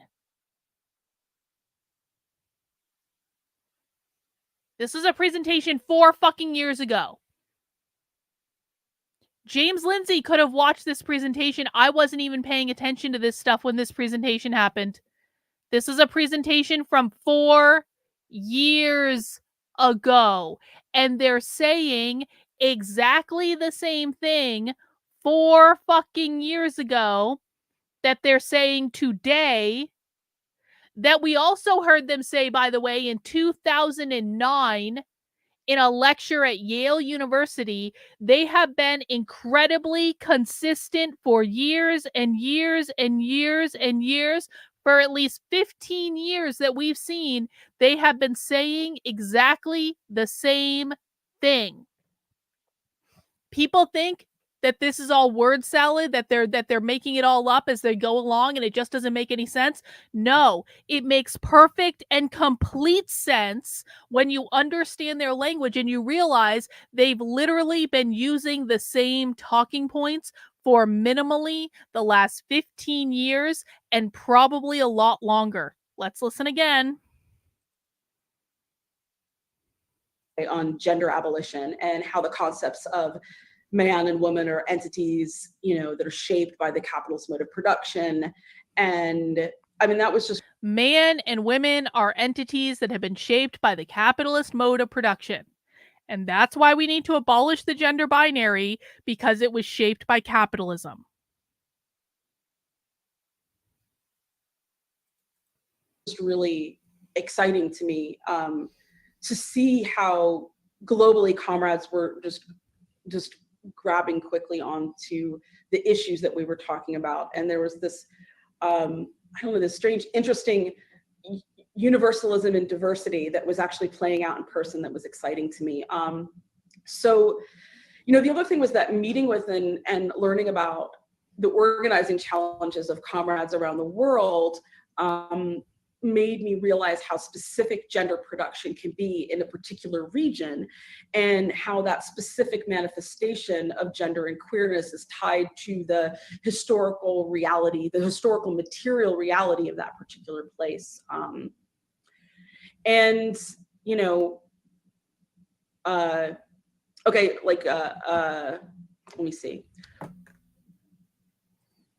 Akshay, this is debunking, and we don't allow this because we've actually talked about this before, and they say those tribal communities did not have a gender binary. They say they were non-binary and two-spirit and blah, da, da, da, da, da, da, da. No debunking, bro. You know this. You've been around long enough to know better. I don't know. So one of the responses that I got was, I was giving a talk about how messy and useless I felt the term homonormativity was. And she's all tweaked about homonormativity. Holy shit. I do think that heteronormativity and cisnormativity makes sense, but the term homonormativity just kind of means like middle-class gay people to me, or rainbow capitalism. Yeah. It's not a term that's symmetric to heteronormativity or cisnormativity. Like there's pressure to be straight and there's pressure to be cis, but how is there pressure to be gay? Like, what does that even mean? What it doesn't mean like middle class, it just usually means heteronormativity. So my thought was just like, all right, let's keep it simple and just say heteronormative then. And it was just one of those kind of linguistic things that irritated me, because it was just constantly being thrown around. It didn't seem to mean anything. But so a comrade from Beirut challenged me on this, and he said, you know, he was saying, what do you mean you don't know what homonormativity is? And so I gave him my point of view, and I joked and I said, so what, like, you know, like capital and show tunes? And he stayed, like, just kind of really stayed, and like he just looked at me and he said, yeah, in Lebanon, like queer refugees that come in are expected to provide state officials evidence that they're really gay by doing things like K1. showing them that they like show tunes and Madonna. And I said, wow, okay, that is homonormativity then. There we have it, you know? So I learned all these just really interesting, by traveling around the world and talking to comrades around the world about Marx, about material social relations under capital, and about gender. I learned so much. And as far as responses go beyond that, I think that the responses that surprised me most were the personal responses.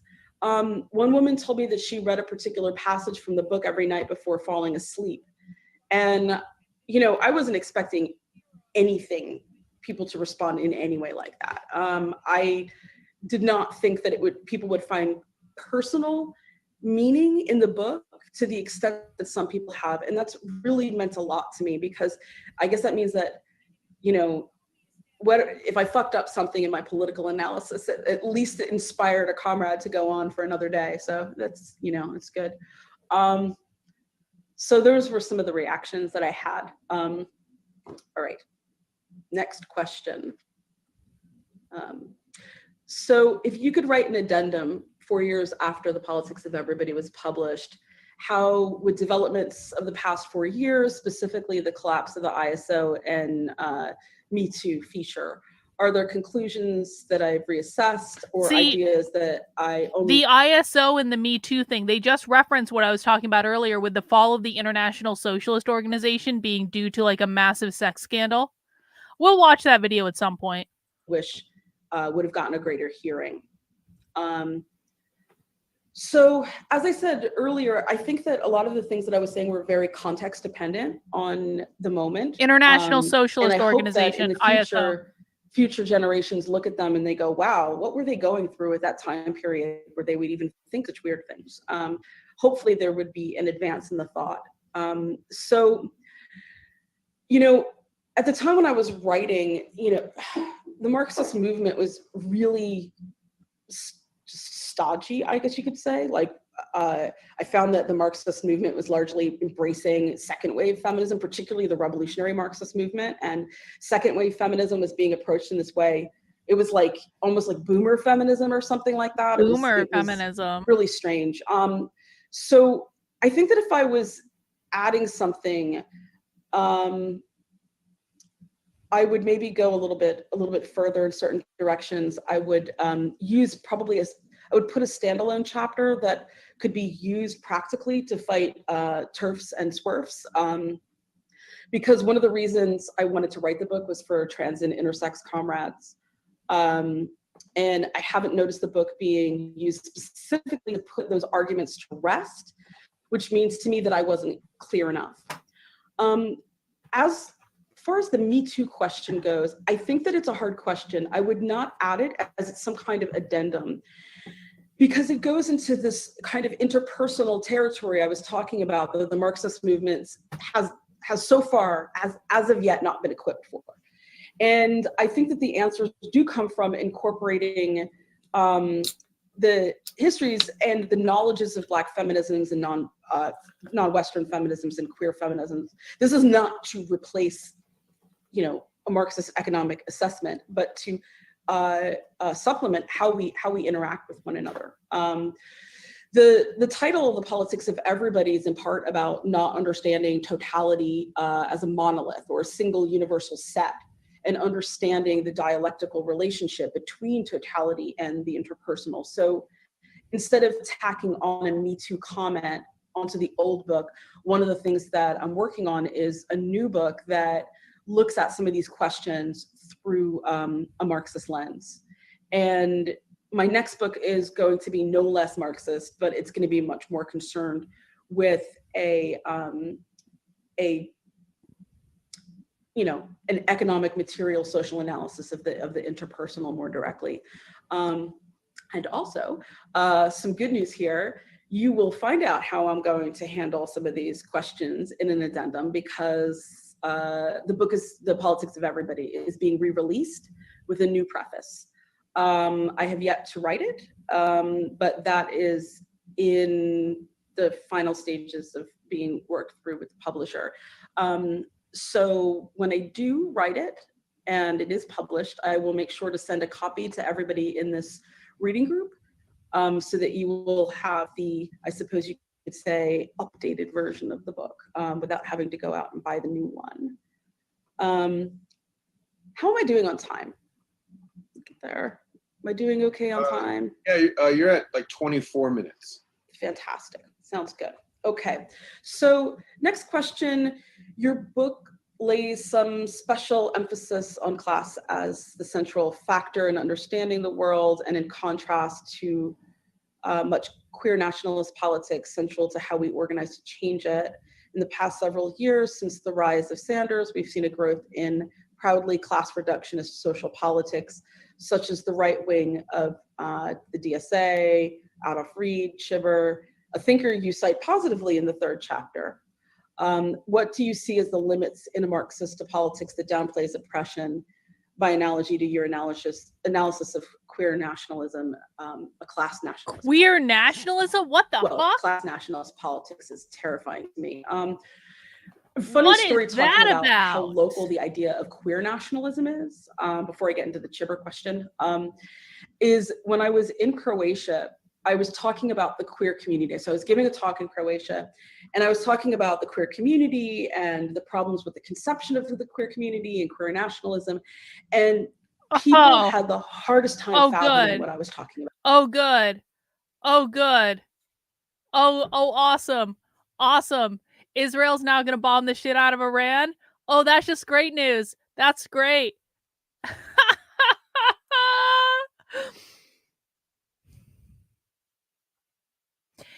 When the entire world turns against Israel, it's going to be their own fucking fault. I'm sorry. And the United States needs to stay the ever-loving F out. Israel is trying to get us into a fucking nuclear war with Iran. That's really what's going on. Everyone understands that, right? Israel is trying to get us into a war with Iran.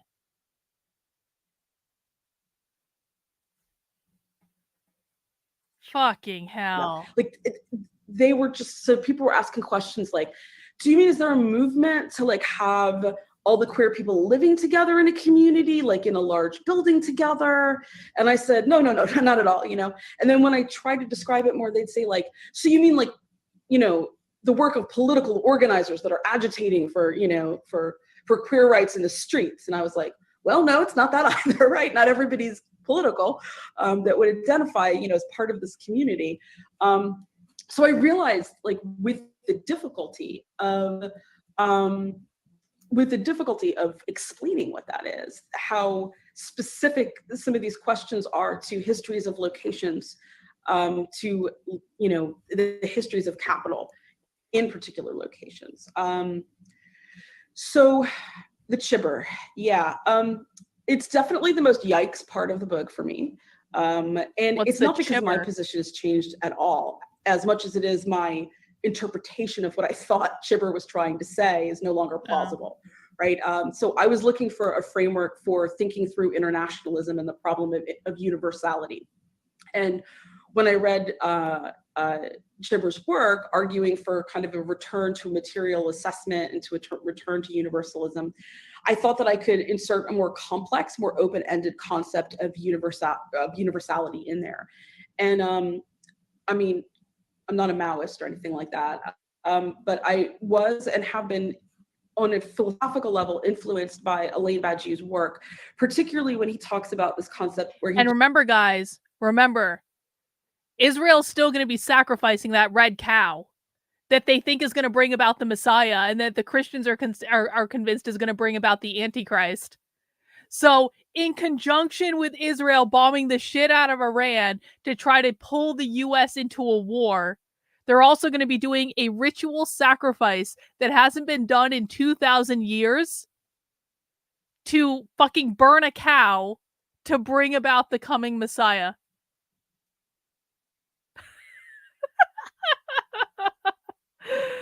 Oh god, just says that we're all gonna die. You know, post-structuralism kind of got off on talking about— By the way, did anyone see that Civil War movie? Did anyone go to see the Civil War movie? If you did, let me know how it is, because I kind of want to see it, but I also am like really busy and I don't know if I want to dedicate the time to it, but I kind of want to see the Civil War movie. These differences, and where differences is what needs to be celebrated. And, you know, his position is that, like, difference is basically all there is, right? Alterity is all there is, he says. And human existence is incredibly complex. But what's interesting isn't so much difference as it is when we make these unifying connections at particular moments. And in those moments, we have this bond of commonality. So that's more what I was trying to reach for, you know? So I bring up the chibber, and then he turns out to be, you know, an important theorist for the right wing of social democracy, and I'm an internationalist and a revolutionary. So I definitely would, if I was rewriting the book, I would have probably leaned more on Jaz Ahmad's work to fully articulate some of my criticisms. And, you know, that was a bit of a downer for me. You know, I don't look into the politics of every person. I don't, you know, analyze the politics of every person that I'm reading. Maybe I should more. Lesson learned. Next question. So, since marriage equality was achieved in the U.S., see this here. Since marriage equality was achieved in the U.S., are they going to talk about how they co-opted that? Took office, the overt homophobia of institutions in the US has been soft-pedaled in favor of transphobia. For instance, the guidelines from the Trump administration, who want to exclude trans women from homeless shelters. Have we entered a new era in queer politics and their repression? And how do these developments fit in with the analysis in my book? So my answer to this is I don't think that we've entered any particular new phase. I think that acceptance and demonization of LGBT folks isn't linear, because class society, even before capitalism, class society is predicated on familial ordering. And because of that, queer people are an easy target for anybody who's trying to rouse the public in their favor in times when, in uneasy times, in the downturns of capitalism. So the downturns of capitalism. For the past decade, I've kind of been railing against the sort of progressive articulation that says that, well, as soon as all these old assholes die off, everything's going to be okay, and young progressives will take their place. And it never works like that. Ladies, happy birthday. Because capitalism's unstable in tough times, the demagogues are just going to use us as a scapegoat. I gave a paper a while ago that I probably should have turned into something more public, that was about how fascists read both queers and Jews as rootless cosmopolitans. There's this kind of doubling effect that happens, where sometimes we substitute as a kind of Jewishness. Wait, what? The rootless cosmopolitan.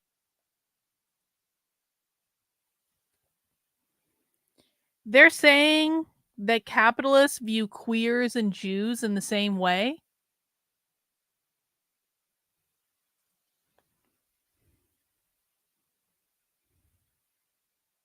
Are just going to use us as a scapegoat.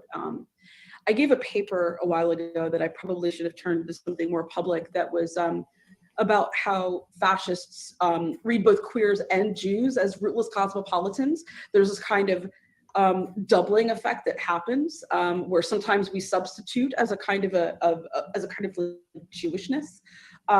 We're kind of the rootless cosmopolitans undermining the foundations. Queers substitute as a kind of Jewishness? What does this mean? Of the nation state. So yeah, I don't think that. So are they saying? Is she saying that Jews have been are kind of like this rootless ROOT, this rootless group, because they've been kicked out of so many countries, and they just wander the earth like aimlessly, like excommunicated from polite society? And she's saying queers are the same thing as the Jews because queers are also not accepted in normative society. Is that what she's saying? Let's listen again.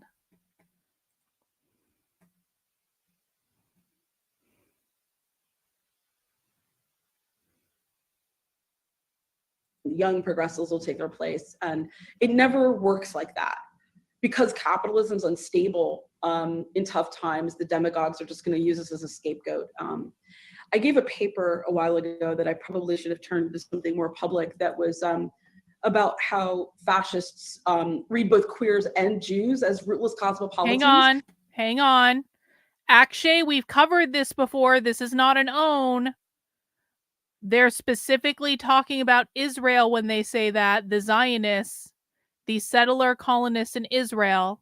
That's what they're talking about when they say that. Paper a while ago that I probably should have turned into something more public, that was about how fascists read both queers and Jews as rootless cosmopolitans. There's this kind of doubling effect that happens, where sometimes we substitute as a kind of Jewishness. We're kind of the rootless cosmopolitans undermining the foundations of the nation state.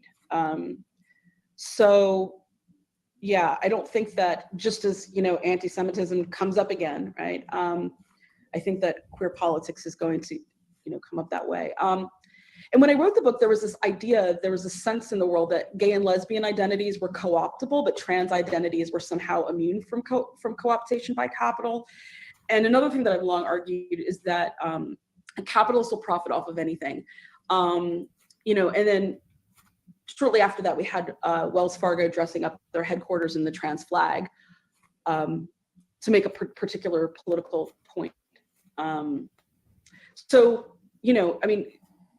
Capitalism isn't monolithic. There's different sectors that are constantly competing against one another. Sometimes they want the, progressive to take a progressive line. So I think that the question embedded in this is, what do we do with the intersection of turf politics and far-right politics? What? Right? Like somebody like Trump saying we don't want trans women into our shelters. And I think that the answer to this is to understand that turf politics are far-right politics.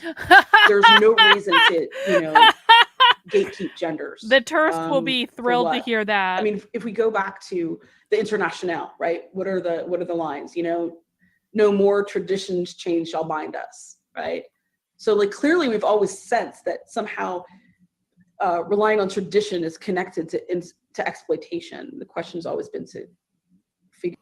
Akshay, there was a socialist presentation we watched about maybe a month and a half ago from Haymarket Books, in which they were trying to redefine the definition of anti-Semitism to make it so that it does not apply to Jews who have power, in the same way that they redefined racism, so that you could only be racist against different groups that lacked power in the capitalist system. Therefore, you couldn't be racist towards white people because white people had power, because whiteness means capitalism, et cetera, et cetera. But you could be racist towards Black people and like Hispanics and indigenous people and stuff like that. So in the same way that they redefined the term racism to mean power plus privilege, there is one group of socialists, and there are other groups trying to redefine anti-Semitism in a different way. There is one group of socialists in particular that's trying to redefine the term anti-Semitism to mean you cannot be anti-Semitic towards the settler colonists of Israel because they have all the power. You cannot be anti-Semitic towards people like Bill Ackman because Bill Ackman's a billionaire with all the power. So it doesn't matter if you say mean things to them. It doesn't even matter if you attack them for being Jewish. They're trying to say that you cannot be anti-Semitic towards the capitalist oppressors. That's what they're talking about when they say, when they equate Jews with capitalism. It's Israel. That's specifically what they're going after, because they're on the side of the Palestinians, because the Palestinians represent the oppressed indigenous people, and Israel is the settler colonist. That's what they mean. Figure out how, or the earth shall rise on new foundations. So I don't think that we should stand for particular definitions of social groups. And, people who are trying to guarantee the authenticity of old foundations are probably not friendlies of the socialist movement, of the revolutionary movement anyway. And I think that the big difference between now and 2015 is that that's the settled question on the US left. Not in the UK left, but it's a settled question, I believe, in the Marxist left in the United States. So do I have time for 2 more questions to answer? Yeah. You're at 32. Fantastic. Okay. Great. 2 out of 7 left. So this question here is the politics of everybody reads as a manifesto for queer Marxism, especially the last chapter. In the Marxist tradition, a manifesto is intimately connected with a program and a political Hang on.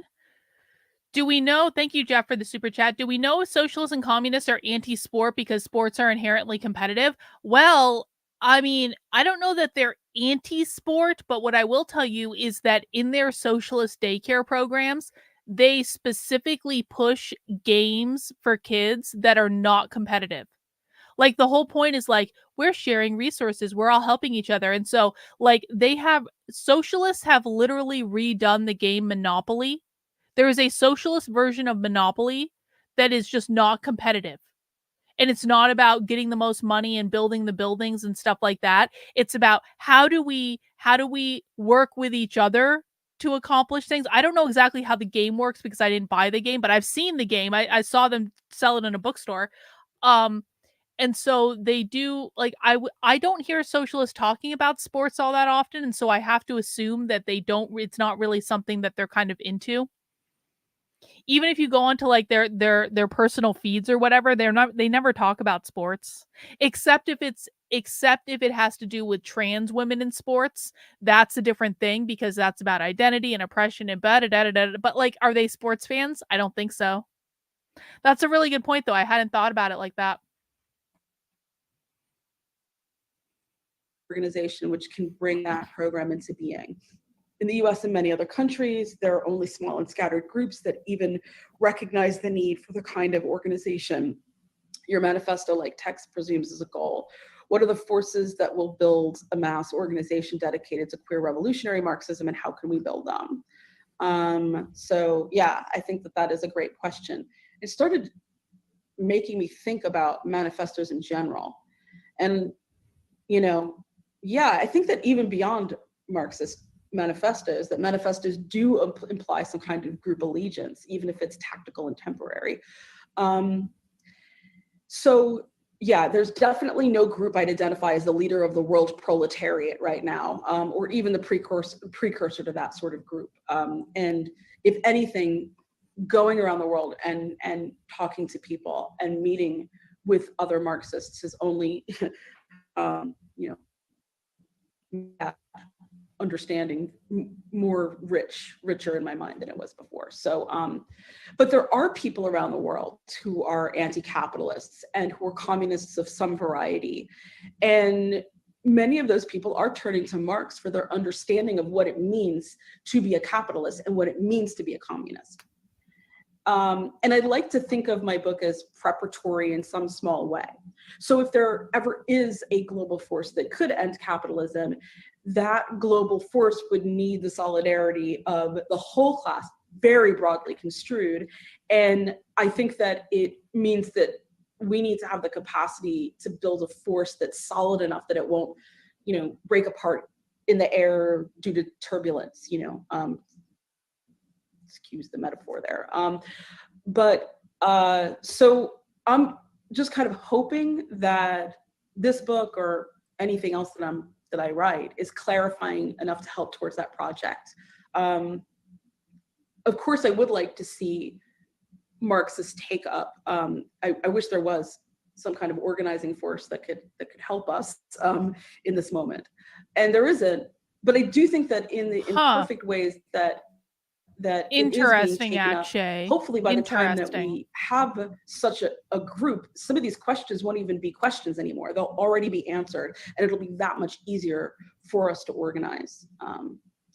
So, and lastly, there's this, you know, lovely question that I got that is, so it is, I really love your writing in and of itself. I love imagery, like in your analysis of the vector model of oppression, the healing white light versus the laser beams of oppression, the way that it combines satire and this almost science fiction imagery with the look what I just found. And this is from a channel that we've watched too. Look what I just found.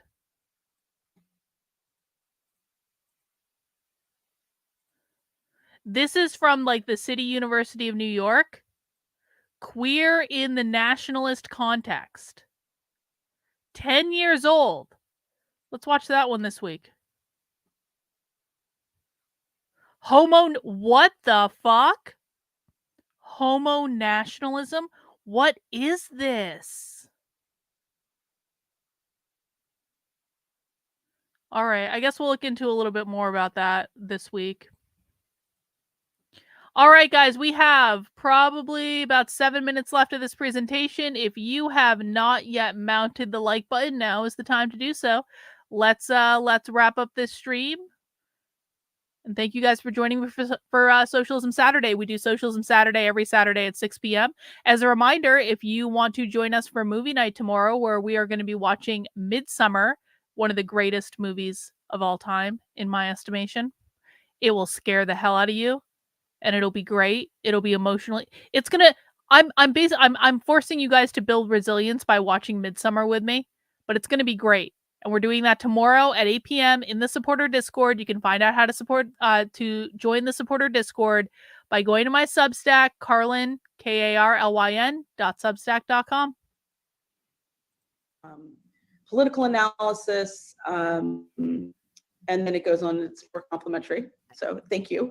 And it says that it's a wonderful contrast to the bland academic jargon that I identify as a neoliberal. Yes, I think that Midsummer is better than Heredity. I know that's a controversial opinion, Brucey.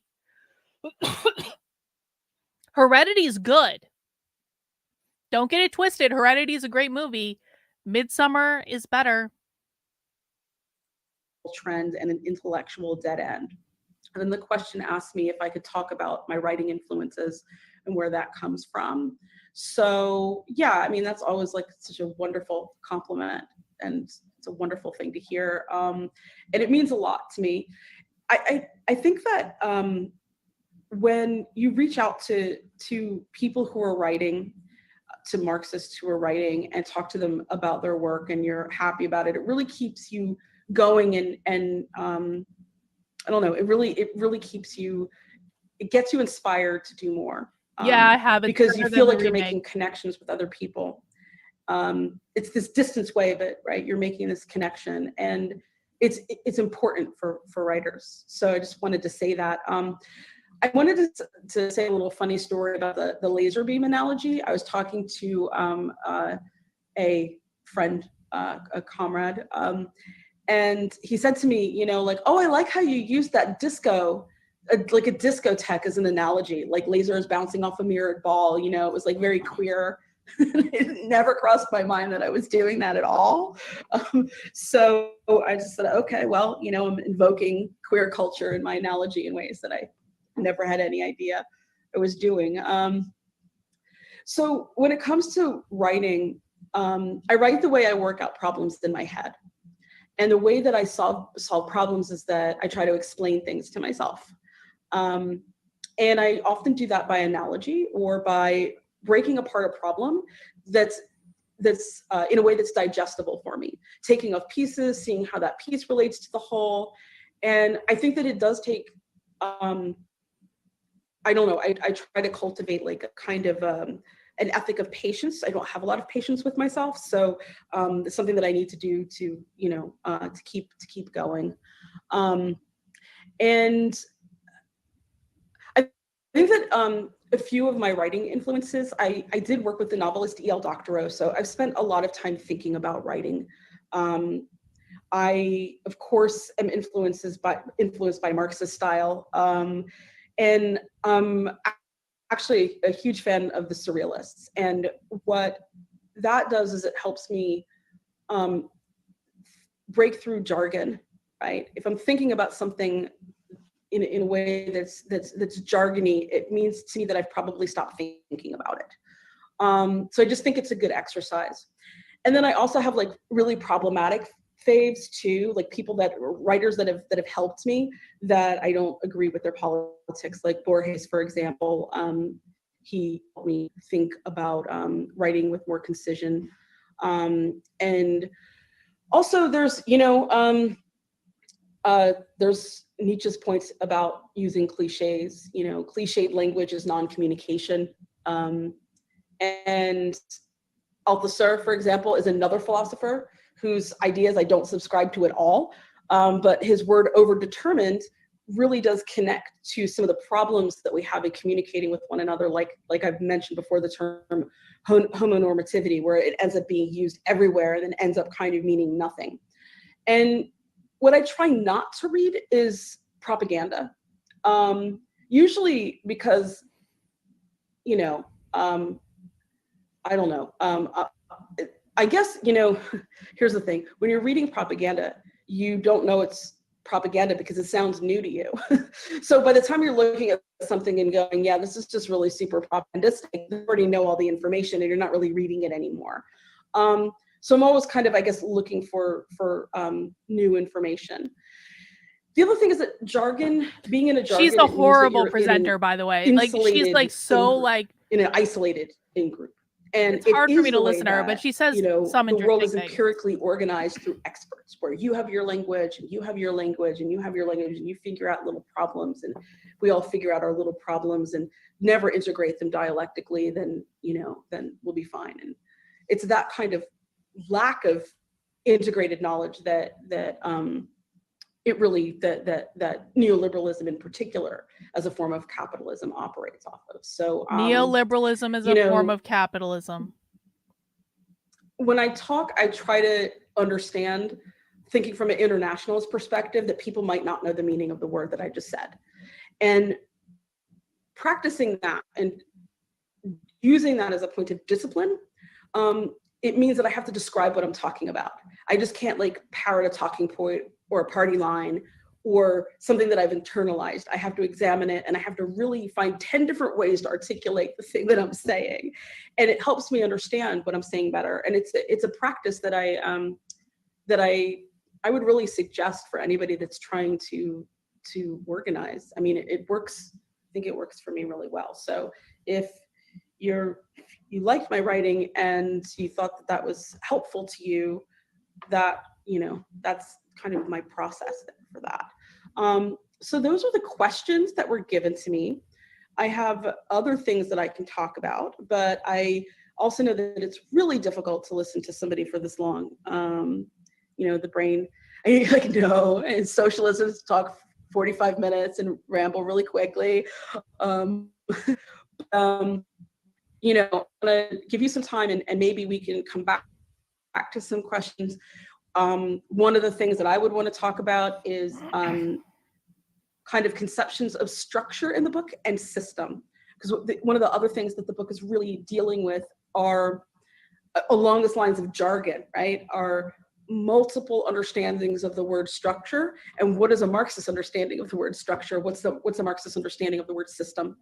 Or really, I should rephrase that, because there's lots of different Marxist understandings of things, but what is specifically different from a non-Marxist understanding of system and a Marxist understanding of system?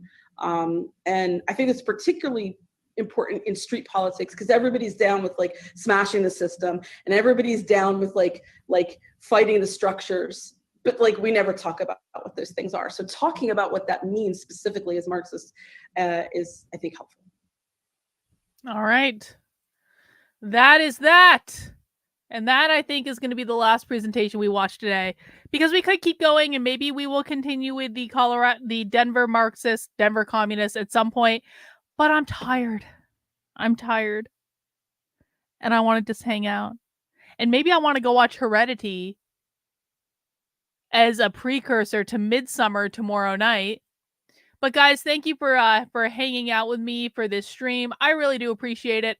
Before we wrap up, please make sure you have mounted the like button on the way out the door. Please make sure you are subscribed to the channel if you are not already. And please head over to the Substack, Carlin, KARLYN.substack.com, where you can sign up to support my work for $8 a month, $80 a year. And tomorrow, remember, tomorrow I will be sending out this week's version of this email, not this one, tomorrow's version.